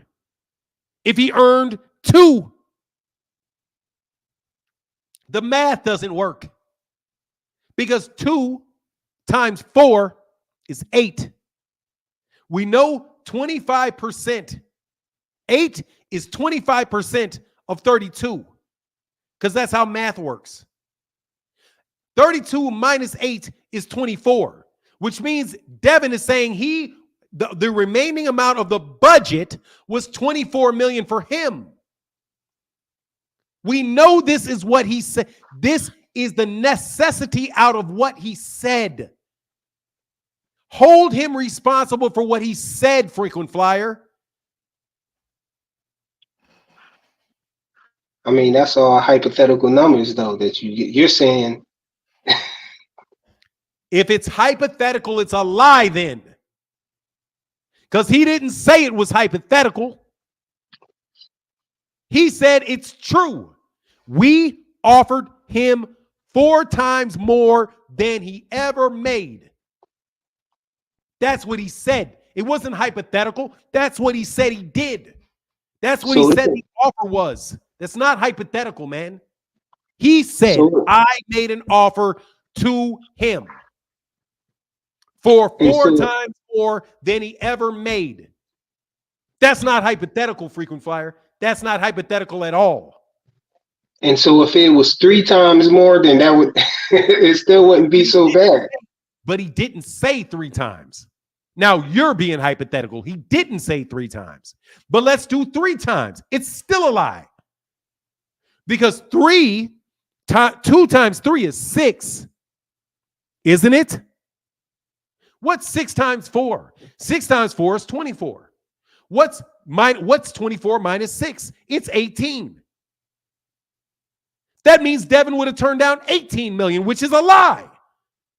Because there's not $24 million in it. There's not $12 million in it. He could have said twice. It'd go down to 12. He's Okay, getting so 6. Dude, it's not true, bro. It's just not true. okay, so we're gonna say that it's not true. Then how does that make the 25% not real though? Because 25, the 20. Just it's not true. Nobody said that he didn't offer him 25%. But you said it's not real. Everybody knows that him being offered 25% of the purse is true. Yeah. So arguing that point, if he lied or not, what does that have to do with the 25% not being real? No, stop trying to muddy the water. He lied about it being 4 times more than he ever earned. That's the lie. Okay. Yeah, but I get it. The lie is that when Devin Haney said, I made an offer to Shakur for 4 times more than he ever made in his career, that is the lie right there. Okay, let's say that was a lie. I said that already, but then we back at this 25% though. Nobody's saying that's a lie. Everybody's saying that's true. So there's no need to talk about it. Okay, but you said according to the math and everything, after all of that and said and done, you said we have to say the 25% not real. You already said it's a lie. You just agreed it's a lie. You just said, okay, we can accept it's a lie. Making 4 times what he made. That part right there. Oh, so what are you trying to bring it back and say? How do we know that's a lie? You just said it's a lie. So how are you trying to ask me why it's a lie again? I'm talking about the 25%. You're doing. I actually like you, so I gotta stop yelling, dude. You're doing the same shit here for boxing's trying to do. You're trying to give up a point and then take it back and start arguing about the same point again. The lie is that when Devin said he offered Shakur 4 times more than he ever made. That's the lie. Okay, so I just wanted to say Devin Haney didn't drop the belts or get stripped. He's champion in recess. Isn't that different? He did drop the belt. He did drop the belt because he's no longer the WBC titleist. He's a champion in recess. Those are 2 different things. I thought if you drop the belt, you can't be a champion in recess. Yes, you can. That's why they're fighting for the belt. Well, to answer what Deem said, if Shakur touched that WBC belt, Devin gonna come back and take it. So he better not touch that belt because Devin gonna come back down and take it. You're trying to desperately find something to be right about. Let's walk back to what you just said. Devin absolutely did drop the belt because they are fighting for the vacant WBC world title. As of right now, that title is vacant. Let me show you.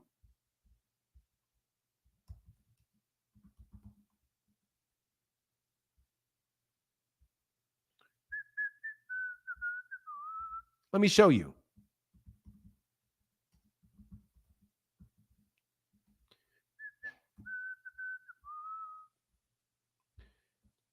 I love Michael Jackson.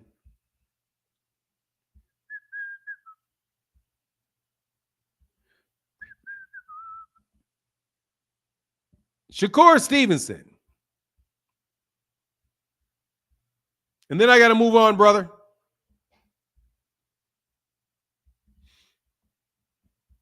Thank you, Frequent Flyer, for coming in here and trying to work hard for Devin. You be working hard for Devin, bro. I got 2 cats. What's up, Everything Boxing and Ray Davis? I see you, bro. So let me present this to you so that you can read this.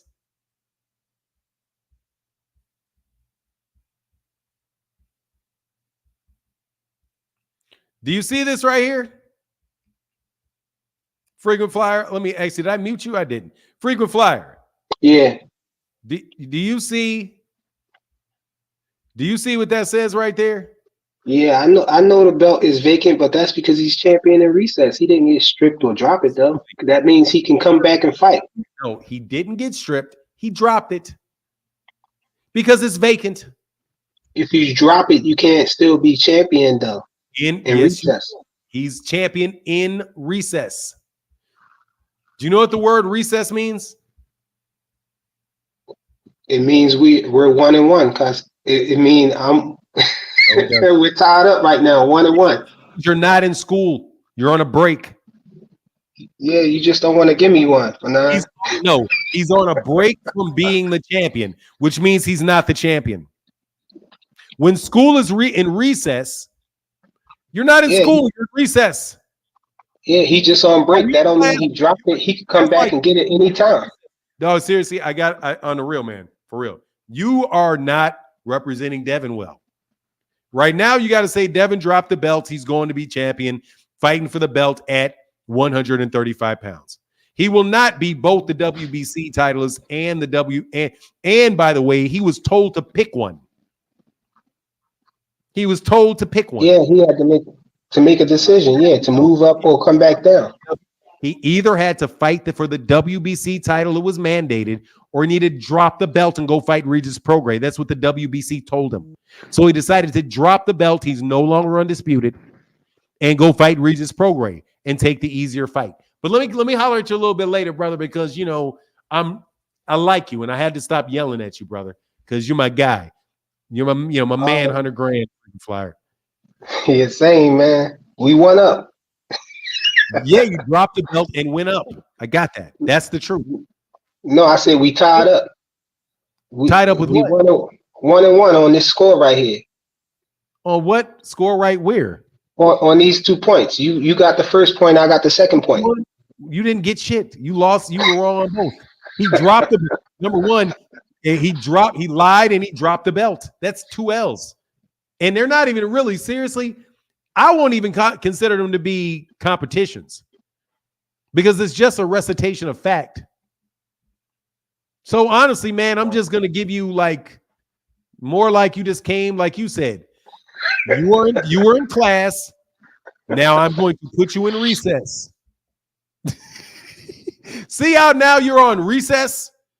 You were up, but you were on recess. Now you're off recess. Now you're back in recess. You are on the panel, but in recess. Means you're not here. But I'll get back with you, brother. All right, Fanon. Salute. Salute to you, brother. Now going back to recess. That's my guy, bro. He said he going to start yelling at you again, frequent flyer. No, I got to stop yelling, dog. I got to stop yelling. Ray Davis, what's up, brother? And I don't want Everything Boxing to stay around for too long because I know. Jump in. Go ahead. What's up, Everything Boxing? I didn't want to keep people. I didn't want to have to make you guys wait too long. What's up, Everything Boxing? What's going on with it, Fanon? What's happening with it? You know what it is, man. It's called dumb shit. It's dumb shit hour. God, man. And he act like we missed the part where he said that Devin was gonna move back down to 135 and take the belt from Shakur. So come on, man. Devin walking around at 175, and you think that he gonna go back down and fight at 135? Like, let's stop. Now, also, right? This another thing I want to say. Also, you forgot for Devin after the 8 million. He started going on interviews saying that Shakur they offered Shakur more money than he's made with all of his fight purses combined. Now, this is public record, right? This is public record. If you go look at Shakur's fight purses, his last 2 fights, he made $3 million each. His last 2 fights. If you combine his last 5 fights, he made $10.7 million. This public records. So you mean to tell me Devin is saying you combine all of Shakur's fights, he was going to make more than he's made with all of his fights combined? So you mean to tell me that Devin was at least going to make 40 plus million? I mean, all you got to do is do the math. He was going to make 40 plus million if we want to believe Devin Haney out of his mouth. So you mean to tell me that Devin turned down a fight and wouldn't even negotiate a fight where he was going to make, if it was 50-50, at least 20 million? He gonna make at least 20 million to negotiate with Shakur if it was 50-50. Like, come on. Either it doesn't matter how you chop this shit up. It doesn't make sense because it's a lie. First it was 8 million, then it was more money than Shakur's made in his whole entire career combined. I mean, you got to keep switching it up because a lie never sticks. So you got to keep moving. You got to keep moving. Like, I mean, come on, man. Anybody knows that Devin did not want to fight Shakur. He didn't even wait around to see what the WBC was going to offer. The WBC could have said, you know what? Yeah, you only get 25%. And then Shakur would have had to, fight him, or everybody would have been calling Shakur a duck. For real, for real. Devin didn't even stick around to see what the WBC was going to say. So if we going to believe my man Frequent Flyer that was just on, okay, if Devin don't come back and fight Shakur, once Shakur get that WBC strap, well, then he'll duck 2 times. Since you just said that he going to come back and take the strap from Shakur, that means if he don't come back to 135 and take the strap out of your mouth, he's a duck 2 times. So I'm expecting Devin Haney to go back down and fight Shakur. And if he doesn't fight Shakur, I'm expecting him to go back down and fight Gervonta Davis. Either one of them will do. I'm gonna let my man cook. You good? You do everything. Let me say something, dog. I didn't forget, bro. Just so you know, I didn't forget because I don't have the patience that you do. When shit is dumb on his face, I'm not looking for dumber shit.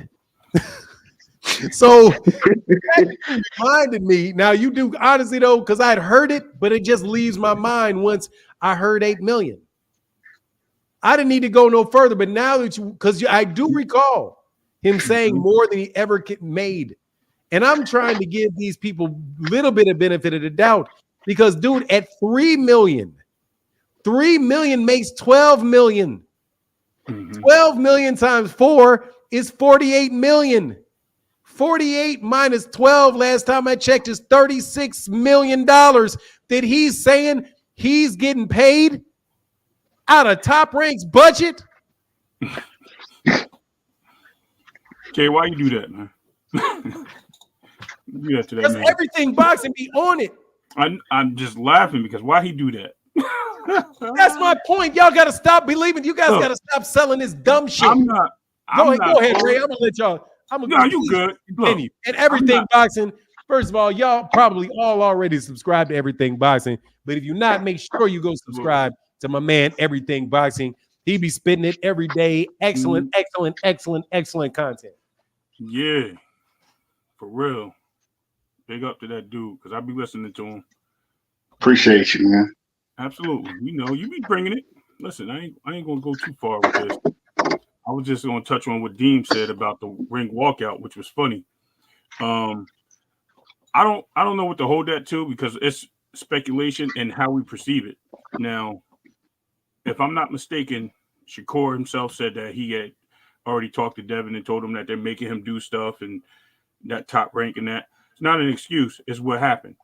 So if he was in that ring and they made him jump in that ring after that fight, Devin already knew what the case was. Devin did say to him, I'm number one. I'm number one. So him walking out was what it was. He did say something, but maybe he just didn't feel like he had the time because he knew it was what it was. Now, at the same case, it didn't look good in Devin's part. So I do see that because a man is walking up to challenge you. So it does look like he didn't want no, as Fernando would say, no part of that man. But at the end of the day, I think they will. They'll meet. I said 147. They're going to meet. It don't matter. Devin ain't coming back down. I agree with Dean. Drop the belts. Move on. Keep it 100 because all these gimmicks and things in the media, especially Bill now calling out Austin Kidd, like all this nonsense going on. It's just too much going on. And like I said, let this young man concentrate on his fight. The media, and I don't mean YouTube because you guys aren't media. You guys are real fans and real analysis, in my opinion. I don't mean YouTube. I mean the media brings all this stuff up because they want to see that they're trying to draw these fights. And they know they're going to make money on these fights. Rather they're working for Bob, Rick Glazier, PBC, whoever it is, they're trying to push these fights. But the way they're going about it is let these guys concentrate on these fights. I mean, if they answer the question, they answer the questions. But, plead the fifth. Just don't say anything, because when you start putting your foot in your mouth, I can't protect you, Devin. I'm sorry. I'm trying, but, dude, you're just putting yourself in a hole, and I can't dig you out, bro. So I'm just letting you know, I do see what's going on. But now, I was going to come in here and steal this win today, but I can't because I have to agree with you. I was going to steal Of course. Not today. But I have to agree with you today because it's just nonsense. It's nonsense. And look, man, I don't want this to be confused. I don't want this argument to be confused with debating skill. This shit is just fucking obvious. And you got to be a flat out fucking liar if you don't see it, or you know what's up, and you just supporting your guy, whatever you want to do. But that dude don't want to fight Shakur Stevenson, man. And all of this assault on the name of Shakur Stevenson, as it relates to that fight taking place, is ridiculous. At 135, he's not gonna fight him at 135. I told you, they're gonna wait. They ain't fighting the dudes at 147. He ain't fighting him at 140. He ain't never fighting that dude. Okay. Well, when time will tell. We'll see. But as far as all the nonsense goes, I mean, if the money right, he'll come down. People fight for money too. So if the money is right, that's what he said, right? Quote unquote. That's what he said. So the money right, let him fight. The money was. I thought the money was right. I thought he got $32 million. I was going to say that. He got $32 million. Look, I was going to say that same thing. What do you say? It was 42? 42 now? So 42. The money. If he made $3 million, bro, let me do the math again. Is this correct? Yeah, I suck at math. But 3 times 4 is 12.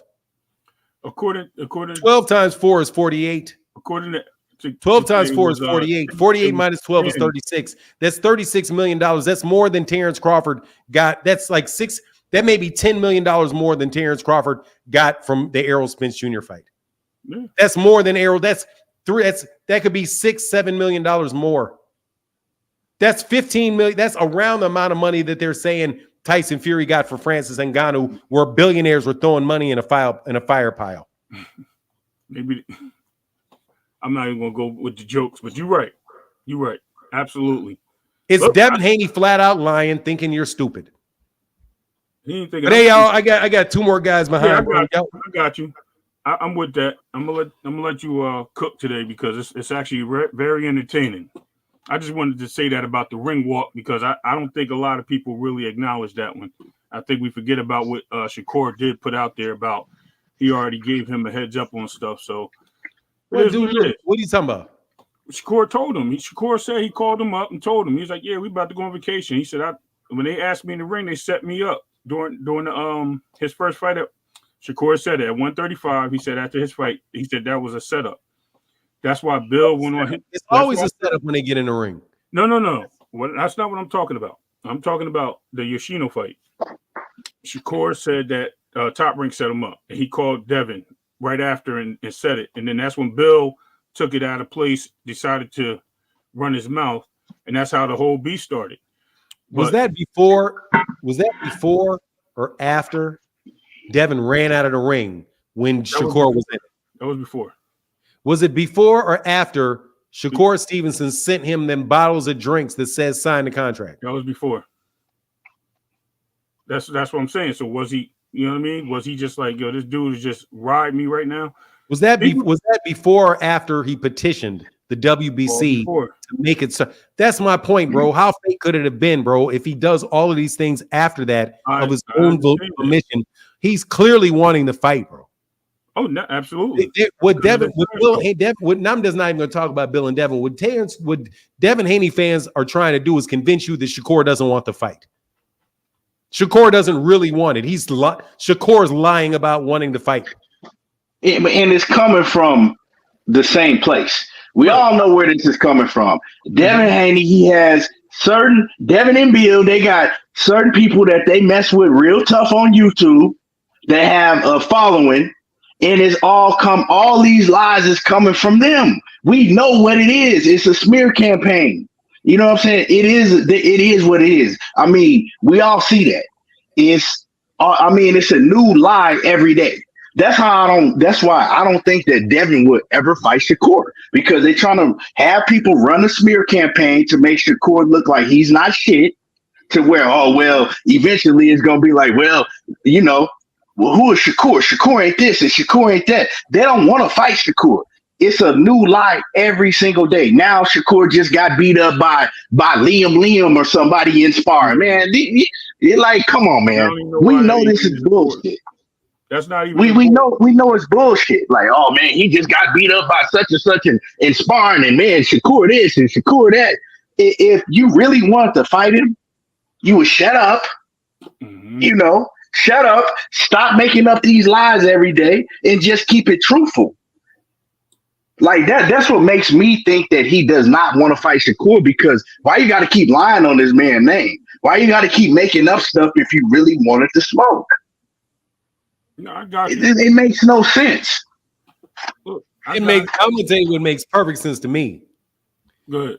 Shakur Stevenson sent a note to the WBC and said, we want you to start the mandatory negotiating period.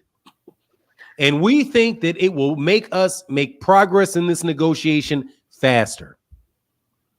They did not pull out of the negotiation. They asked the WBC to push the negotiation and make the negotiation official. As soon as the negotiation became official, Devin dropped the belt. Facts. Straight up and down. I mean, you can't dispute that. We debated this already.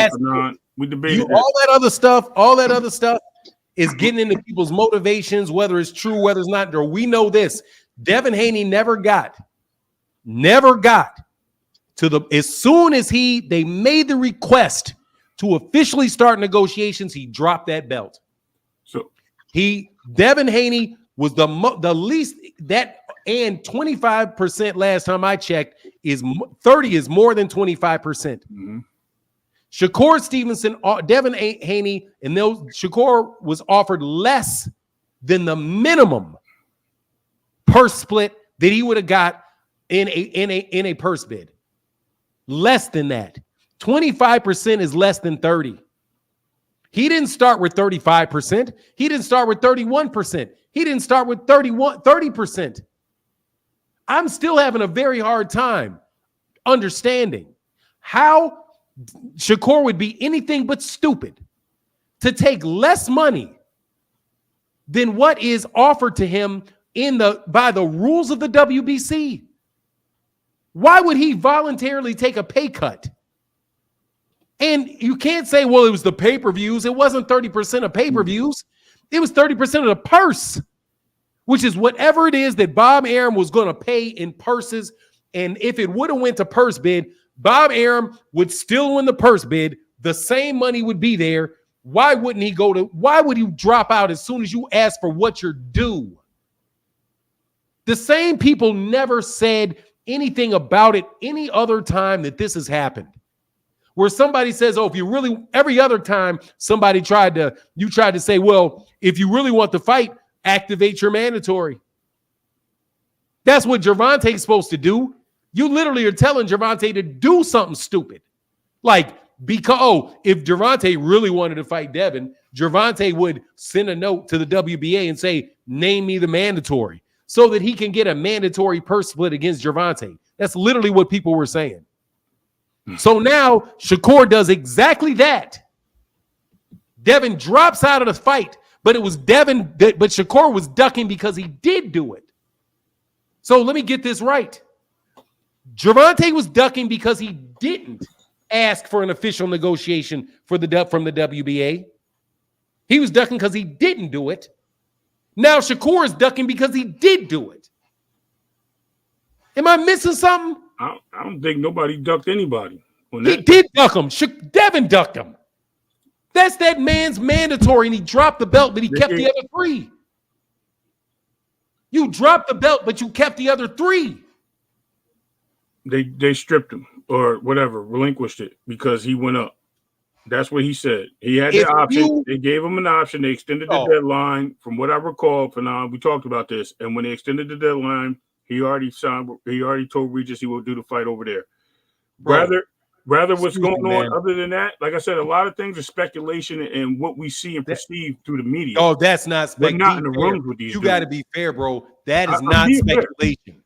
I'm not speculating. This is what I'm saying right now is not speculation. It's hard, cold fact.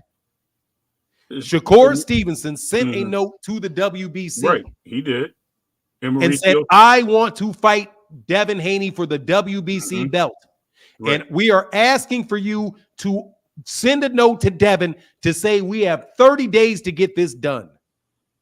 Devin dropped the WBC, but kept the IBF, the WBA, and the WBO. He kept them all. Okay. You know what? And the he way did you not put it that way, relinquish. Okay. He didn't relinquish any belts. There is no other person in boxing that could get away with that without it being called a duck. That is a duck. That is a duck. That's the only thing that can possibly be. I will stand with you on that one, Fadon. 100%. If you put it that way, it's 100%. Absolutely. There's no mixing it up. Nothing. I agree with you. You're right. Anybody else does it, what is it? If Alexander Usyk is the undisputed, let me say we'll do it in a weight class we can move up. If Canelo Alvarez is the undisputed at 168 pounds, right? David Benavidez, the WBC lets it be known that they're going to order a fight between him and David Benavidez. He offers David Benavidez 25% of the purse. David Benavidez says 25% of the purse. Hey, I want 30% of the purse because that's what I'm due as being the mandatory. And he sends the same note. And then Canelo drops the WBC, keeps all the other belts, and goes to fight at 175 against, I don't know who would have the WBC, but not to fight him. The dude on DAZN, or I know it's Arthur Beterbiev, yeah. But Arthur Beterbiev is a little bit bad example because Arthur Beterbiev's got 3 belts. But whatever, you get my point. Yeah. If Canelo Alvarez did that, that's a duck. I agree. So if it's a duck for Canelo, why isn't it a duck for Devin? I agree. You're right. You're right. Listen, class dismissed, Fanon. You got me there. I got you. Everything, Boston. You got something to add to that? I mean, what else can I say? You feel me? I mean, you pretty much summed it up. It should be common sense. This should be common sense, but when you want to run with narratives and lies, common sense ain't common sense. But I mean, like you said earlier, right? You didn't say these exact words, but the whole thing is sheep don't really have a brain, for none. They use other people's brains. Is what it is. So man, I appreciate you, Fanon. Appreciate you, man. Good to see great you, man. show, man. I'm always listening to you every morning. Whether I'm working out, I still got my earbuds in. I'm listening, man. So keep doing your thing, man. For sure. Get back everything. and salute, Ray Davis. All right, peace, bro. Always good hearing from you. What do you say? Sir. So it's always good hearing from him. Yes, sir. Always. Absolutely. All right, bro. Get back, Go ahead. Jump on for now. All right. Marcus Priest, what's up, man? What's up, Fanon? How you feeling, brother?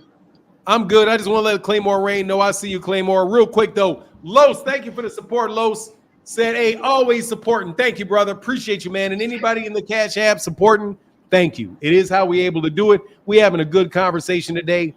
But what's good, Marcus Priest? What's on your mind? I'm gonna say this, since everybody doesn't like the word duck, I'm just gonna use the word navigation.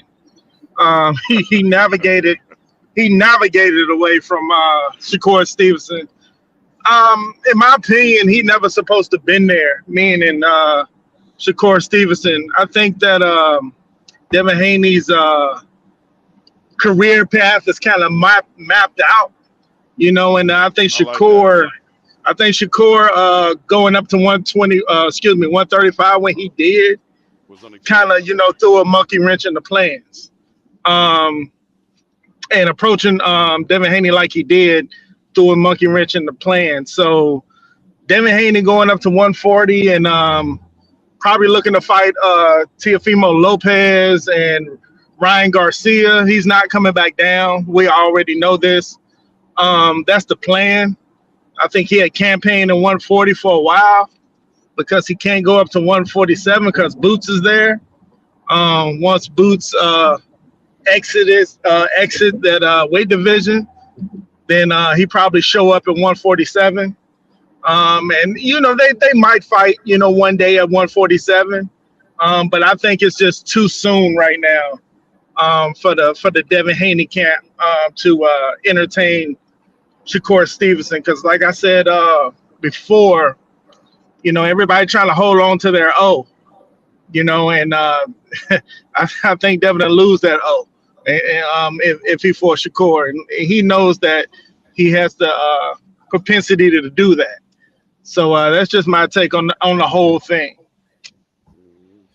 Yeah, man, I got to make a correction though on you, man. The number one, you remember when you said people don't like to use the word duck? Yeah. Devin Haney fans love the word duck. I mean towards him. Yeah. Love it. Yeah. But just so you know, though, they love the word duck, Fans which is why all that stuff has got to go out the window, because they say everybody is ducking, man. Everybody. Lomachenko ducked Devin because Lomachenko took a unification fight with Teofimo Lopez. That was a duck. Luke Campbell ducked Devin Haney because Luke Campbell fought Vasily Lomachenko for the WBC belt and not Devin Haney for it. They were ducking. Devin Haney fans call everybody a duck. That's why it's so like disturbing that when Devin does something that is clearly under their own application of the term applies clearly, that they want to use it with him. If you can come up with all these reasons that these guys didn't make a fight and call these guys a duck, you gotta call Devin a duck. You just have to. But thank you, Mr. Priest. No problem, brother. All right, bro. I'll get back with you, sir. Claymore Rain, how can I help you? Hey, Real quick, because you put up like 5-6 different points. Mr. Collins, how can I help you? I don't know, man. I feel what you're saying, but at the same point, it's like he's sending my offer. Like other fighters, at least they, if they send the offer, okay, cool. But in those other situations that you talk about, ducks, they never send an offer. How do you what do you mean? He sent Shakur. He sent Shakur an offer. So he didn't accept it. So I mean, and then by the WBC standards, you saying like 30% and stuff. For what I read, they said hell, even 21 was sufficient. No, you didn't. And he offered him 25. Brother, you didn't read that. I mean, you didn't. I mean, the same way, Mr. Collins. Can you show me? Can you show me where they said? Okay, I'm just asking. Yes, I absolutely positively can show you, but you never read 21. You never read. Okay, I'm just asking once again. Can you? But hold on. Let me ask you. Did you or did you not read 21%? I heard it. They said you it. Never. But did you read it? No, I didn't read it. Okay, so there you go. You didn't. I heard it from the WBC. No, you didn't. No, you didn't. Offered, don't all of them mandatories be 25 anyway? No. Isn't he getting less to fight Edwin? No. So he's getting more to fight Edwin. Thank you, sir. I don't want to look. No, I'm just saying, because it's like you're sitting here and you're saying that he does. And I'm just kind of like, I'm not hating on anybody. Okay, I'm gonna let you talk. You're building off of one mistruth into the next. No. Answer to your question is I mean, hell, if no. The Shakur wouldn't have missed mandatory weight, first if he split. wouldn't have missed weight, then we Dude, wouldn't even be having this conversation. What are you talking about? If Shakur wouldn't have missed Just weight, making up shit, then man. he would have been the mandatory off the rip. We wouldn't He even be is having the this mandatory. conversation. He is the mandatory. No, I'm talking about when he was at 126. I mean, He at is the 130. mandatory. When he was at 130, he missed weight. Did he not miss weight But what in does that his do fight against Robertson Kasasia? Yeah, Or am I what is- tripping? What is that? Okay, when he did And that, no, he double lost his answer. mandate. Double answer. Yes, he did, and yes, you're tripping. Yes. Yes, he did, and yes, you're tripping. And if we're gonna be all the way around equal, we gotta look at it all the way around the board. Like he sent him an offer. Hell, the same way that you saying he ducked, that Devin Haney ducked, the same way you can say Shakur ducked. Why you just No, accept the shit and be can't. great? Never. You can't. Never. Hey, hold on, Claymore Rain. Let me bring you back up in a second, okay? Okay. Okay, dude. I'm gonna set a timer on 2 minutes because I don't want to cut you off. So You got it, bro. I'm listening to you. You got it. It's your show, so I'm gonna listen. I'm on mute. Go ahead. I want to be polite. I want you to get your point out. I'll assume that you're done. Number one, it doesn't matter whether or not Shakur Stevenson dropped his belt at 130 pounds. Doesn't matter because he is the mandatory. He became the mandatory. He had one fight at lightweight and he became the WBC mandatory. So whether or not he dropped his belt is irrelevant to the point of whether he became the mandatory or not. He wasn't going to be able to fight Shakur Stevenson in his first fight because Shakur wasn't going to be able to fight Devin Haney in his first fight because Devin was already contracted to fight Lomachenko. It would have been way easier. It would have been way easier if he did. It would have been the exact same situation. Well, I mean, he sent him an offer. I feel like any other I'll get to the offer next. offer. I will get to the offer next. So it is irrelevant whether or not he became the mandatory when he became the mandatory. Okay, can we get past that? Stop talking. He became the mandatory. So that right there, we don't need to talk about. If he was great, he would have. It's totally irrelevant. I'm going to put you in the back. It's totally irrelevant. Oh my gosh. Is he the mandatory not? Is he the mandatory now or was he the mandatory or not? My thing is why he didn't accept the offer. That's the next point. Anybody else? Anybody? I'm on to the next topic. That's the next topic. I'm trying not to be rude. I'm trying my best not to yell, but you're just throwing out a lot of silliness, man. You're throwing out a lot of. No, you threw out 50 different, dude. Because it's less than what he was due as the mandatory. So if you want to be great, do it. The fuck you take got the to be mandatory. undisputed and you didn't do nothing except the fucking challenge. The fuck? Didn't know. Oh, you're just a moron. Okay, I get it. You're not to be respected. You're not thinking. You're just out here to cuss and say stupid shit that you heard from somebody else. Nah, I'm out here just speaking truth. No, you're not. It was you're speaking stupidity. When Devin did it, it was. You're speaking stupidity. Devin never did this. Nobody ever asked Devin to do that. Never. He's never done that. Never. I mean, Devin took pennies to become undisputed. Hell, that's a lie. No, he gave him. He gave him the opportunity. That's another lie. No, he didn't. He gave him the opportunity. No, he did not. He dropped the belt, is what he did. Nah, I mean, he gave him the opportunity. No, he didn't. He wanted to renegotiate, First except of all, the first one and fight. Now you're going to sit down and be quiet. Except the first one and fight. Man, stop talking over me. The mandatory purse split is 30%. That's the mandatory purse split, 30%, not 25. It's 30%. Did you know that? Still, sign. Did you know that the mandatory purse split, the minimum mandatory purse split is 30%? Did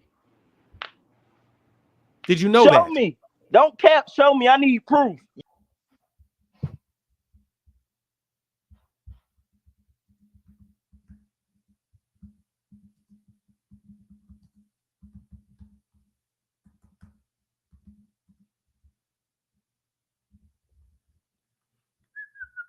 I'm going to show you.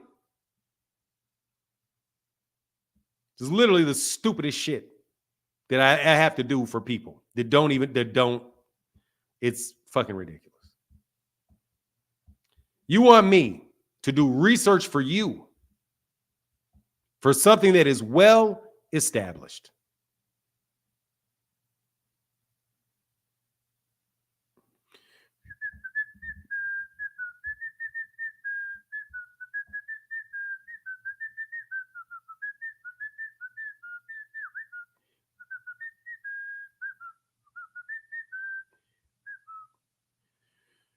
Oh, rule 2.8.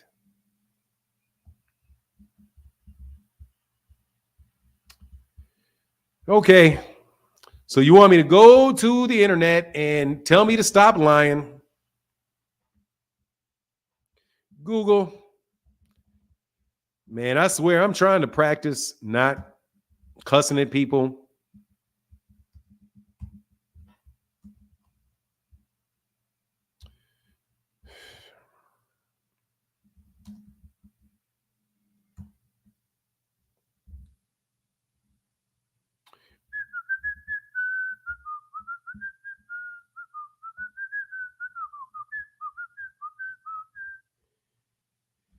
Oh, Jesus Christ. This is so fucking ridiculous. And the WBC's rules are always so hard to find on the internet, man. I swear, when I find them this time, I wish somebody could put a link in the chat so I can just get to it. But I've got to actually go look this up to prove to this guy that it is 30%.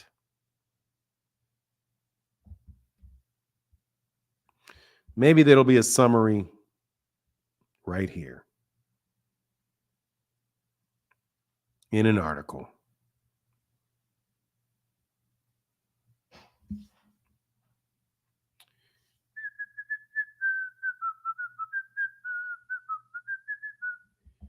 Can somebody put a link into the chat? Because the WBC rulebook is not coming up. Windy City Assassin. What's up, brother? Thank you. Let me read that in a second.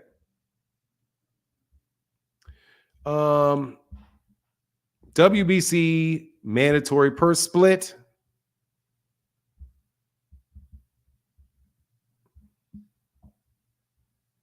God dog, where's this shit at? Let me see WBC rules and regulations. WBC rules and regulations.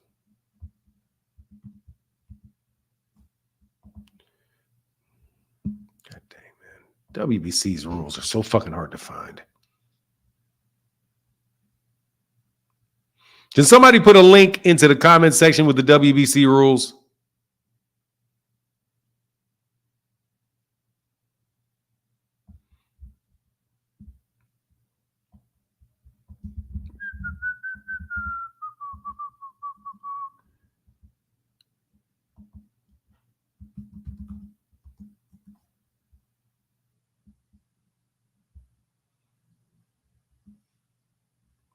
That's the World Boxing Confederation. This is so fucking stupid. I hate trying to look for these fucking rules. It's 30%, buddy. But we'll keep going through it. That's for the rules for boxing. Did anybody put the link in there yet? Please put the link in there. Anyway, it's 30%, bro.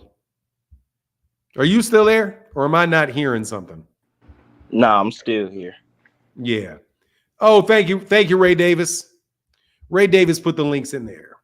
Let me get to the end. Ray Davis, you did it. Thank you, Ray Davis. And thank you, man. Appreciate you for that support, bro.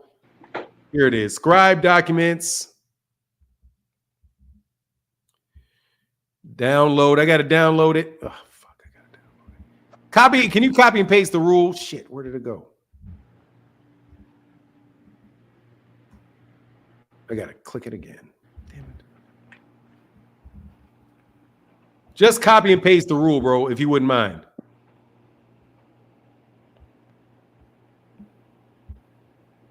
Maybe they have it. Okay.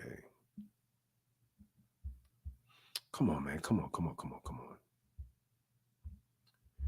Hopefully they have it displayed. Rules. Okay, there it goes. 0.3.8. And I got to click.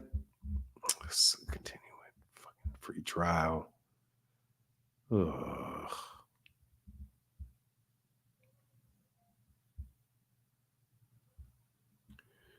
Man, this is stupid. Nope, can't do it. Somebody got to write it down because I have to pay for that. Section 2.16. Somebody put the language of 2.16 in there. Thomas Hill. Is that actually it? WBC rules? That's not it, brother, because that's the WBC. That's the World Boxing Confederation. That's not the same thing. That's not the WBC rules. Somebody will put it in there. Yeah, I know, but somebody's got to just put it up there. Because I hate having to do this. But it's an honest question, but it's very tough to find the WBC World Boxing Council rules 3.7. Round by round rules, but there we go. This is 2011. It's 2.8, right? Got it.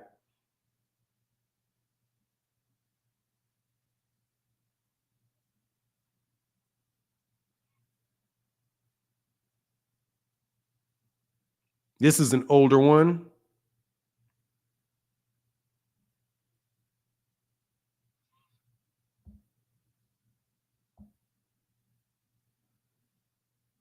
Where is it?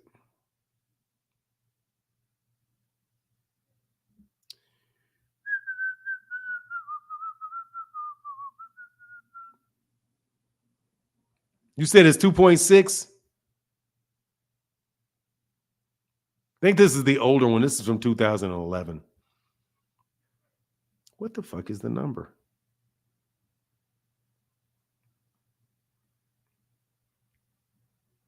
I thought it was 2.6. This is an older one. Anyway, man, I can't find a rule, bro, and I've been looking for it long enough. It is 30%, bro. I'm not going to continue to look for it. It's 30%, bro. Oh, he left. Thank God. Claymore Ray, what's going on? Hey, got it here? Okay, put it up there because I will go through it. It's 30%, though. Ray Davis said, oh, there you go, 2.17, division of proceeds in a purse offer. The net purse offer after deduction of all sanctioning fees shall be divided as follows: 70% for the champion, 30%. You can jump back on, bro. Go, what's up, man? Claymore, you there? Yeah, You're frozen. You're frozen, Claymore. No, he did not leave because he was right, dog. Get out of my life, bro. You're blocked. Fuck out of my life, bro. You got to get it better. You got to get better reception. Come on back, dude.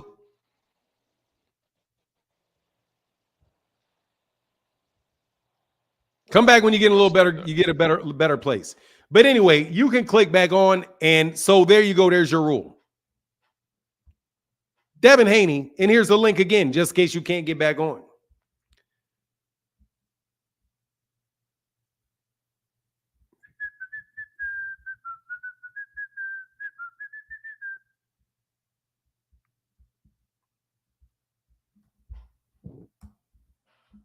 It's 70-30. I looked at it. Man, dude, it's rule 2.17, division of proceeds for the purse office.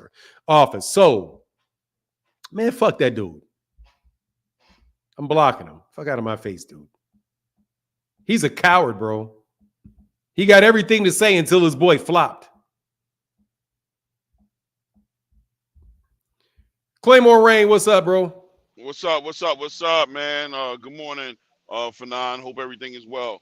I'm gonna be real quick, actually, believe it or not. Just tapping into this conversation has been a perfect example of and I'm gonna say it, the fanboy energy. And whoever gets insulted, that's your problem. I don't know what to tell you, but it's dangerous to become fanatics of these boxers in a space to where you're trying to fight for them in ways that they don't need to be fought for. There's nothing wrong with acknowledging and understanding. First of all, acknowledging and understanding that Devin Haney clearly doesn't want to fight these guys at 135.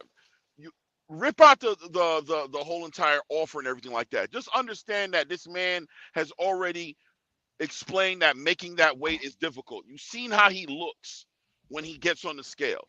So you know that he's depleted. And if he's going to fight somebody like a Gervonta or Shakur, fights like that, he's not going to want to fight that way. So there's no reason to try to paint Shakur as some sort of duck. Clearly, Shakur wants to fight Devin. He's very confident in that. But when you guys get so crazy with your points, you make Devin look bad. And there's nothing wrong with acknowledging, like, yeah, man, he was playing games. I don't even want him to. You don't want Devin to fight Shakur at 135 pounds. But you guys become such fanatics at your instincts, and that's why Fanon could throw that worm in the water, and you guys just bite real quick, and you're up here talking crazy, and you know it. You're gonna look back at this this episode, or whatever we're gonna call it, and you're gonna look at yourself, and you're gonna feel it and understand. That's why Ray Davis even had to be like, "Yo, bro, I can't even.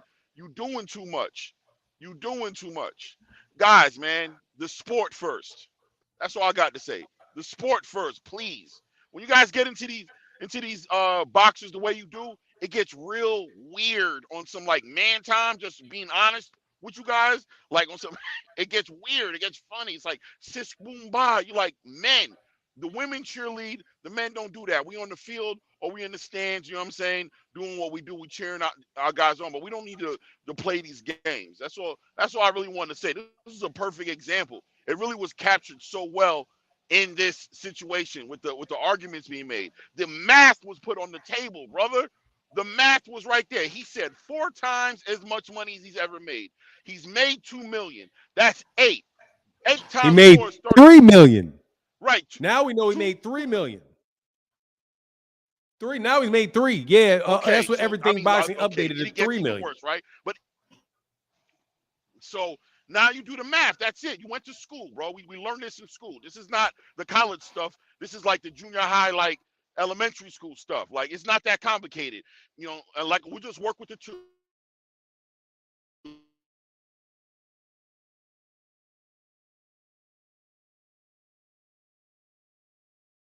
32 minus 8 is.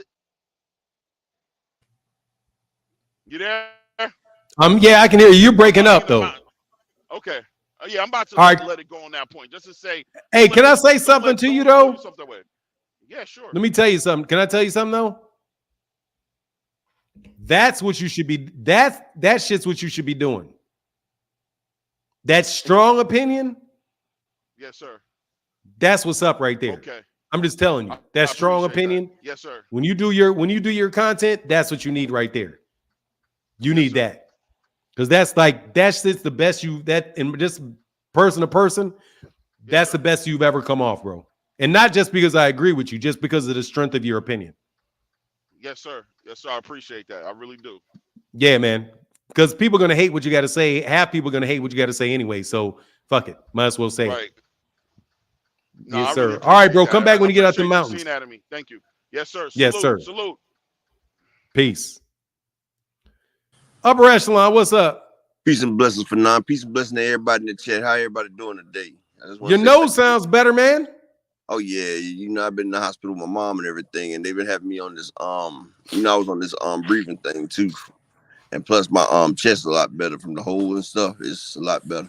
Yeah, you can tell it sounds better, man. It sounds better. Yeah, the fluid's out my lungs. I've been having fluid because it had hit one of my vital inner parts, so it messes it up. But yeah, I've been in the hospital with my mom, but she's doing a lot better now. They took her out yesterday. They messed up her kidneys though, but she good. She at home now, so I appreciate blessings to everybody and thanks everybody for their prayers and everything. And first off, I'd like to say, Claymore Reigns, bro. Usually I hate listening to you talk. Sometimes I switch off sometimes to do something else, but hey, today You finally said something that made some sense, man. You finally stopped speaking a lot of nonsense, Claymore. I got to give you that right there. And it's funny though. It's funny how these fanatics, man, like it's crazy. Like I said once before, they like coke minded. Like they get an idea in their head and they don't realize what's going on. I'm like, come on, man. It's logical, it's common sense, but this is what we be going through in America. Like people get like lemmings or like sheep, and then they go through and they follow the narrative. They don't sit there and think for themselves. Like if a person sit there and stop and think for themselves, then they'll understand that. Come on, this shit sounds stupid. I mean, excuse me. This stuff sounds stupid as heck. Like, why would you even think this way? Like, we see it all sitting out there. The man sat there and said, like you said, he said 4 times what the man ever made. He's never made 4 times what that man has made. So how he gonna give somebody else 4 times what that man made if you've never made it yourself? Like the most he made was probably the Kambosos or maybe Lomachenko fight. I mean, we understand.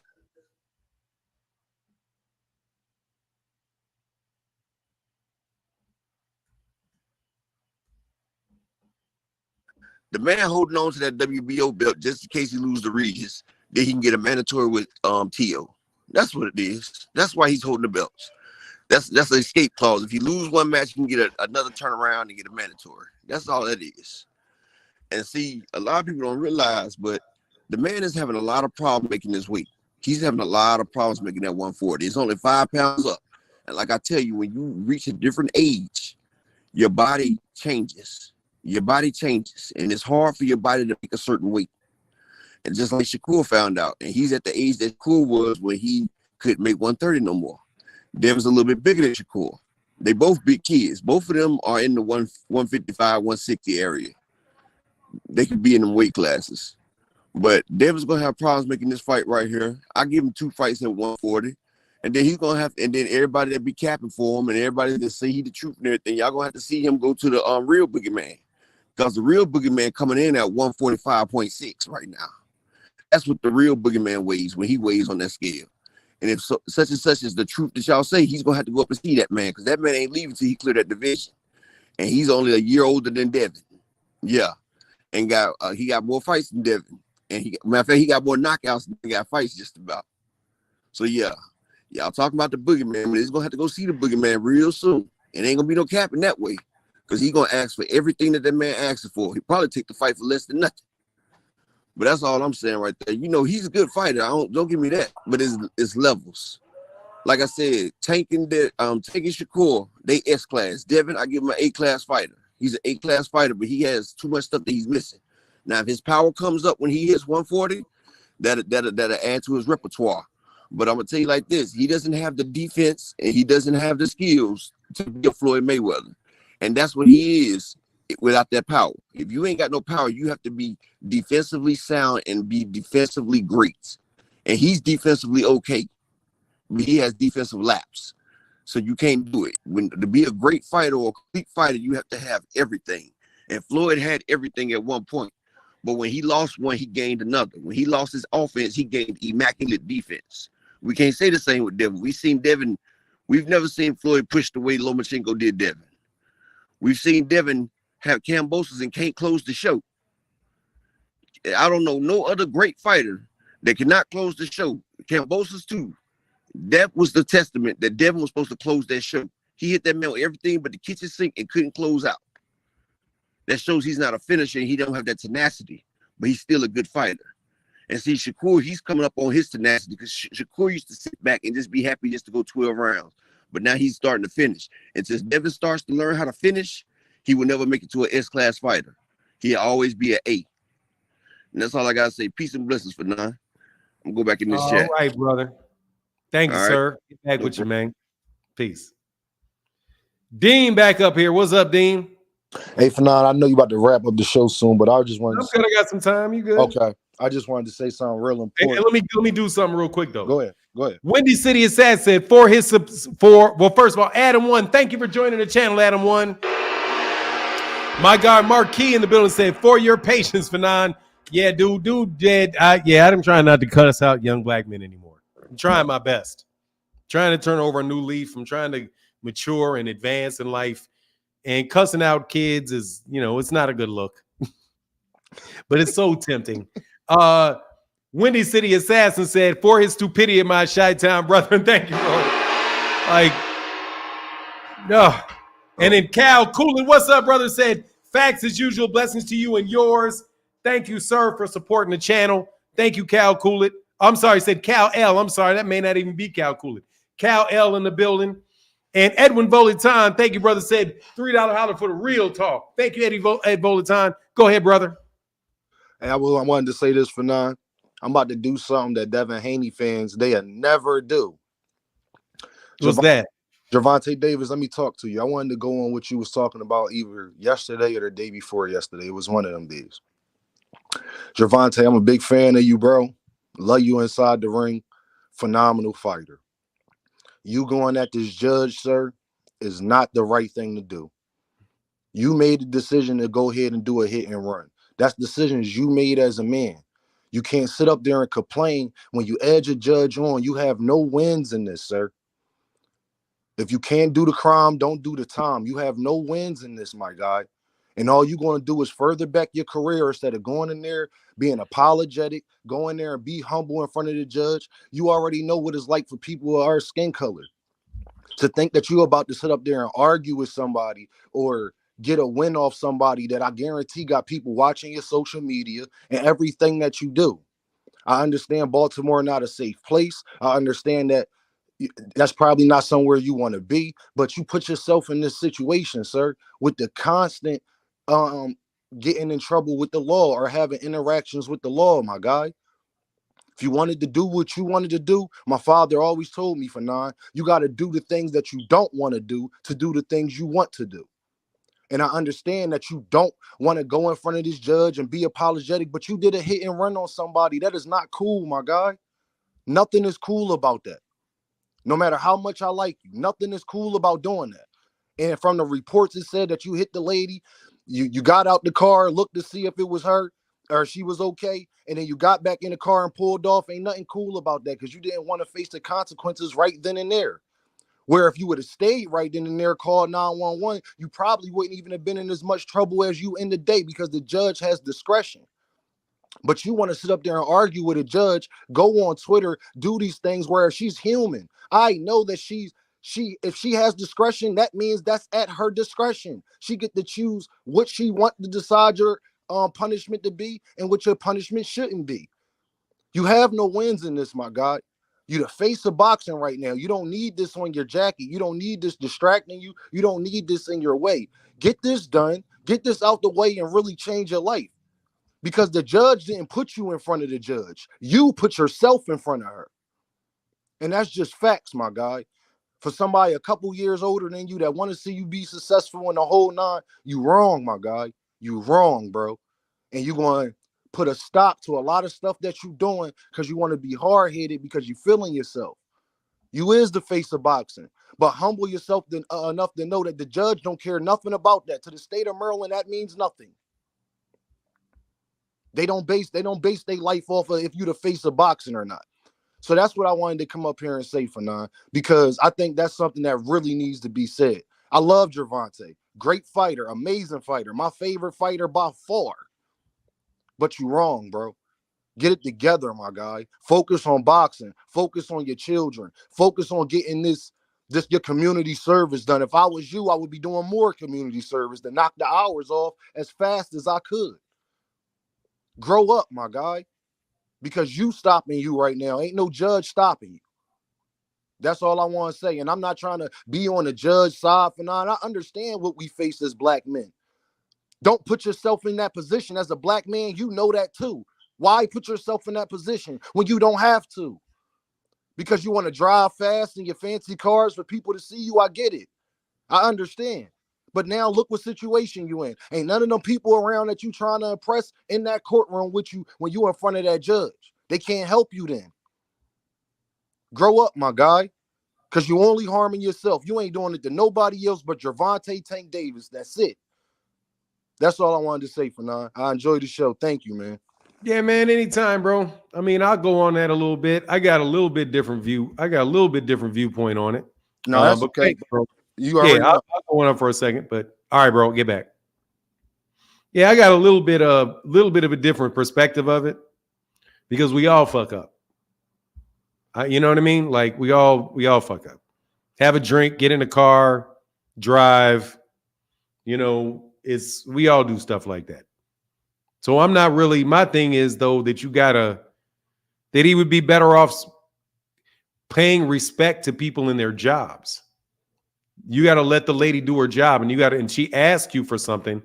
She can't ask you for something and you refuse, and then you be shocked that when you ask her for something, she refuses. That's what it comes down.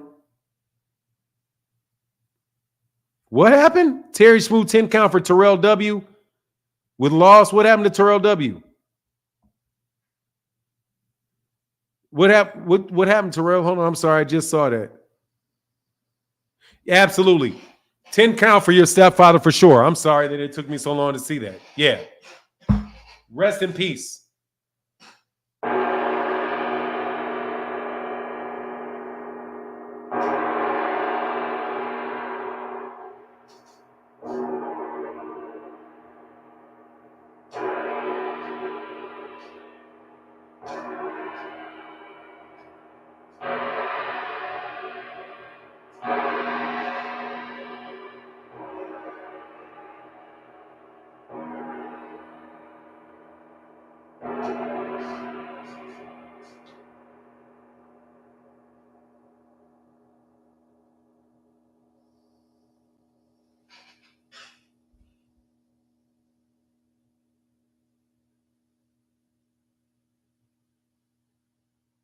All right, rest in peace. Yeah, if the judge asks you to apologize and you refuse, then when you ask her for something, don't be surprised if she's going to refuse. There you go. And with that judge, it's that simple. Because she sees people who come in, make mistakes, do stuff all the time. But, what's going on, upper echelon back at it? What's up, brother? Yeah, I got one more thing to say because I heard my man Dean, and I just wanted to say like this, right? And Dean, it's no knock against what you said, but I feel like the judge, she trying to make a point. She trying to prove herself. She trying to make a name for herself, to be honest, because honestly, I haven't had the best life. Well, I mean, I had the best life, but I haven't had the best luck. I can't say it like that. Look, all right, I'm 42 years old. I done spent probably about 17 years of my life locked up. I had a 10-year Fed bid, then I had a couple other bids. But say it like this, right? I've seen people that done worse than Gervonta get less for what he's done. I've seen people walk out on a lot major crimes. I honestly, I feel like he didn't have the best lawyer, or the lawyer didn't have the best thing for him. But also with him being a star and his name right there, I feel like that judge trying to make a name for herself, because every time she does something, she's getting publicity for it. Now, I'm not saying what he did was right, but what he did was right. It wasn't even a Class G felon. The man doesn't have a record. He doesn't have a record. Like, honestly, the man doesn't have a record. Like, I would hate to tell y'all what my first charge was, but like, the man doesn't have a record. Like, the woman's trying to make a point. She's doing this because I've seen, and I'm not gonna say it, but I've seen, if he was of the other hue, I've seen them hit people and take them out, like take them all the way out and get probation. I've seen them, the vehicular, I've seen that all the time. They do that all the time and get away with it, sober or drunk. And then what's crazy about it, they do other things and get away with it. But with him being who he is and her trying to make a statement, that's what it is. The law is blind. It's colorblind as well. And what I'm saying is, what he's done, yeah, I mean, he's contrite. You gave the man jail time. Why you giving him jail time and probation for that right there? The charge doesn't even warrant that. But what she's trying to do, she's trying to make a statement. And she's trying to make herself known, because if you look, her Instagram and all that stuff done went up ever since she started the Gervonta case. Everybody wants a little bit of fame, and I'm just being honest. Gervonta's name means something. And every time he say something or she do something or she denies, she's getting that much more fame or infamy. Either way. The woman just trying to be known right there. And I feel like she's doing a man a disservice. But yeah, exactly. He should have apologized as well. I mean, you got to show some contrite and some contrition. If not, the judge can do. But what I feel like, she's just trying to make a point. She's trying to show that she's above him. That's what I feel like it is. Like, here's the only thing here, bro. She is above him. I know, but she's trying to make the point. You feel what I'm saying? Like, she's not treating him fairly. And she's making that shit very, very fucking well, because that shit is the truth. Man, I'm telling you, I know I have friends that were judges. I took criminal law from a judge. They don't fuck around, man. Like if they feel like if you are, because they are the court. Yeah, That's but you know they that's got who they represent. When you're disrespectful of the judge, you are disrespectful of the court. And they are not going to play around with you, man. If they can put a hammer to your ass, they're going to put a hammer to you. and you know the If worst they thing like about you, they're going to find a way they're going to find a way to work with you. They're human beings. But go ahead, bro. I don't mean to cut you off. Go ahead. No, you good, because I like that. But you want me to tell you something? In my line of work or where I used to be, I've seen them. They worse than the people they put away. They're worse than the people that they put away. They do so much stuff that people ain't even talk about. And you know, I've had a few of them that I was cool with. Well, I wasn't really cool with because they probably would have locked me up if I came in front of them. But you know, they do the stuff that they lock people up for. And I mean, you know, I'm a witness to all of that right there. They take bribes, they do all that right there, and they do the stuff that they lock people up for illegally.